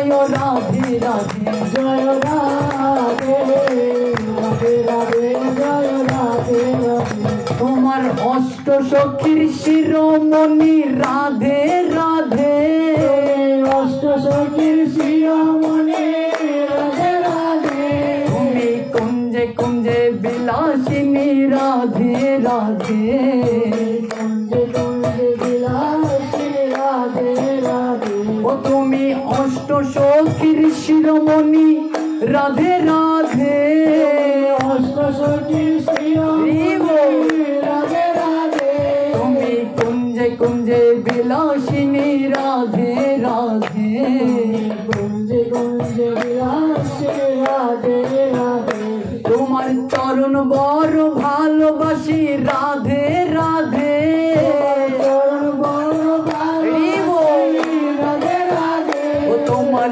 চরণ ছাড়া কইর না গো রাধে রাধে তোমার চরণ ছাড়া কইর না গো রাধে রাধে ও তোমার চরণে আমাকে রাখো রাধে রাধে চরণে রাধে রাধে ও তোমার চরণ ছাড়া কইর না গো রাধে রাধে তোমার চরণ ছাড়া কইর না গো রাধে রাধে জয় জয় জয় জয় রাধা রানী কি জয় জয় জয় জয় জয় রাধা রানী কি জয় জয় জয় জয় জয় মহারানী কি জয় জয় জয় জয় রানী কি ও জয় জয় রাধে রাধে রাধে জয় রাধে রাধে জয় রাধে ও রাধে জয় রাধে রাধে ও জয় রাধে রাধে রাধে জয় রাধে রাধে জয় রাধে রাধে রাধে জয় রাধে রাধে জয় জয় রাধে জি গো জয় রাধে শ্যাম জয় জয় রাধে জি গো জয় রাধে শ্যাম জয় জয় রাধে জি গো জয় রাধে শ্যাম জয় রাধে শ্রী রাধে বৃন্দাবন ধাম জয় রাধে শ্রী রাধে বৃন্দাবন ধাম জয় জয় জয় জয় রাধা রানী কি জয় জয় জয় জয় জয় রাধা রানী কি জয় জয় জয় জয় জয় মহারানী কি জয় জয় জয় জয় জয় মহারানী কি জয় জয় জয় রাধে জি গো জয় রাধে শ্যাম জয় রাধে জি গো জয় রাধে শ্যাম জয় রাধে শ্রী রাধে বৃন্দাবন ধাম জয় রাধে শ্রী রাধে বৃন্দাবন ধাম ও জয় রাধে রাধে রাধে ও জয় রাধে রাধে জয় রাধে রাধে রাধে জয় রাধে রাধে ও জয় রাধে রাধে রাধে জয় রাধে রাধে জয় রাধে রাধে রাধে জয় রাধে রাধে রাধা নামের মহিমা আছে রাধা নামের মহিমা আছে রাধা নামের মহিমা আছে রাধা নামের মহিমা রাধা নামের জিও আছে বৃন্দাবন ধামে রাধা নামের দেও আছে বৃন্দাবন ধাম রাধা নামের মহিমা রাধা নামের মহিমা আছে বৃন্দাবন ধামে রাধা নামের মহিমা রাধে আমার রাধার নামের জিও আছে বৃন্দাবন ধামে রাধা নামের দেও আছে বৃন্দাবন ধাম তুমি শ্যাম সুহাগের সুহাগিনী রাধে রাধে সোহারে সোহাগিনী রাধে রাধে রাধে রাধে রাধে রাধে রাধে রাধে রাধে রাধে রাধে রাধে রাধে রাধে তোমার চরণ ছাড়া কইর না গো রাধে রাধে রাধে রাধে ও তোমার চরণ বড় ভালোবাসি রাধে রাধে বড় ভালোবাসি রাধে রাধে জয় রাধে রাধে রাধে জয় রাধে রাধে জয় রাধে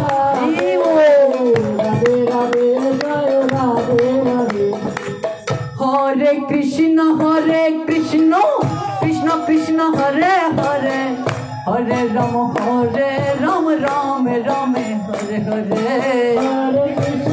সবাই একত্রিত ভাবে গান ভজন রাধে রাধে রাম রাম রাম হরে হরে। হরে কৃষ্ণ কৃষ্ণ কৃষ্ণ হরে হরে হরে রাম রাম রাম হরে হরে। हरे कृष्ण कृष्ण कृष्ण हरे हरे राम राम राम हरे हरे कृष्ण कृष्ण कृष्ण हरे हरे हरे हरे राम राम राम हरे हरे। हरे कृष्ण कृष्ण कृष्ण हरे हरे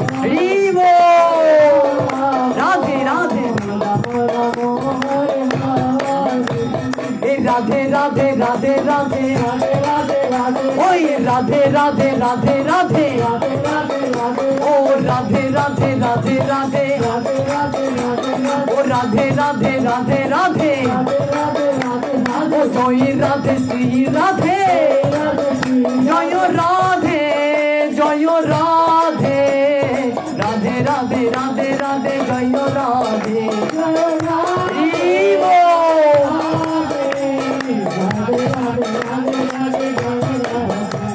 গৌর হরির চরণে আত্মসমর্পণ করব।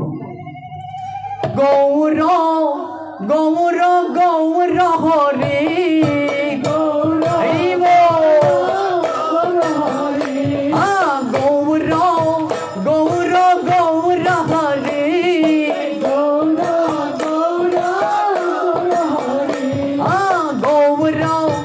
গৌর গৌর হরি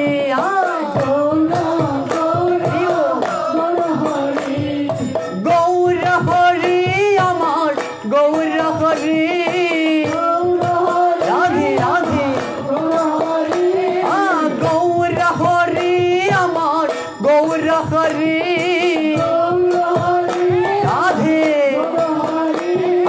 গৌর গৌর গৌর হরি গৌর গৌর গৌর হরি গৌর গৌর গৌর হরি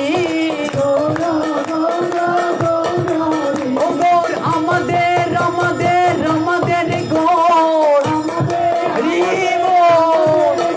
গৌর আমাদের আমাদের আমাদের গৌর ও গৌর আমাদের আমাদের আমাদের গৌর হরে কৃষ্ণ কৃষ্ণ কৃষ্ণ হরে হরে হরে রাম রাম হরে হরে রাধে হরে কৃষ্ণ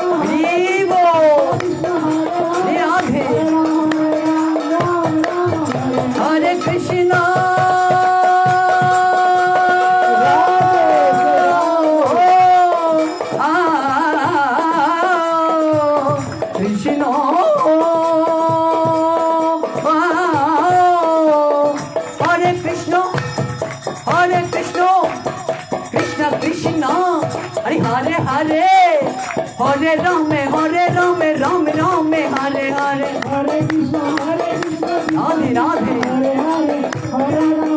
राम राम हरे जय जय सीतानाथ प्रेमानंदे हरि हरि बोलो मो हरि हरि बो हरि बो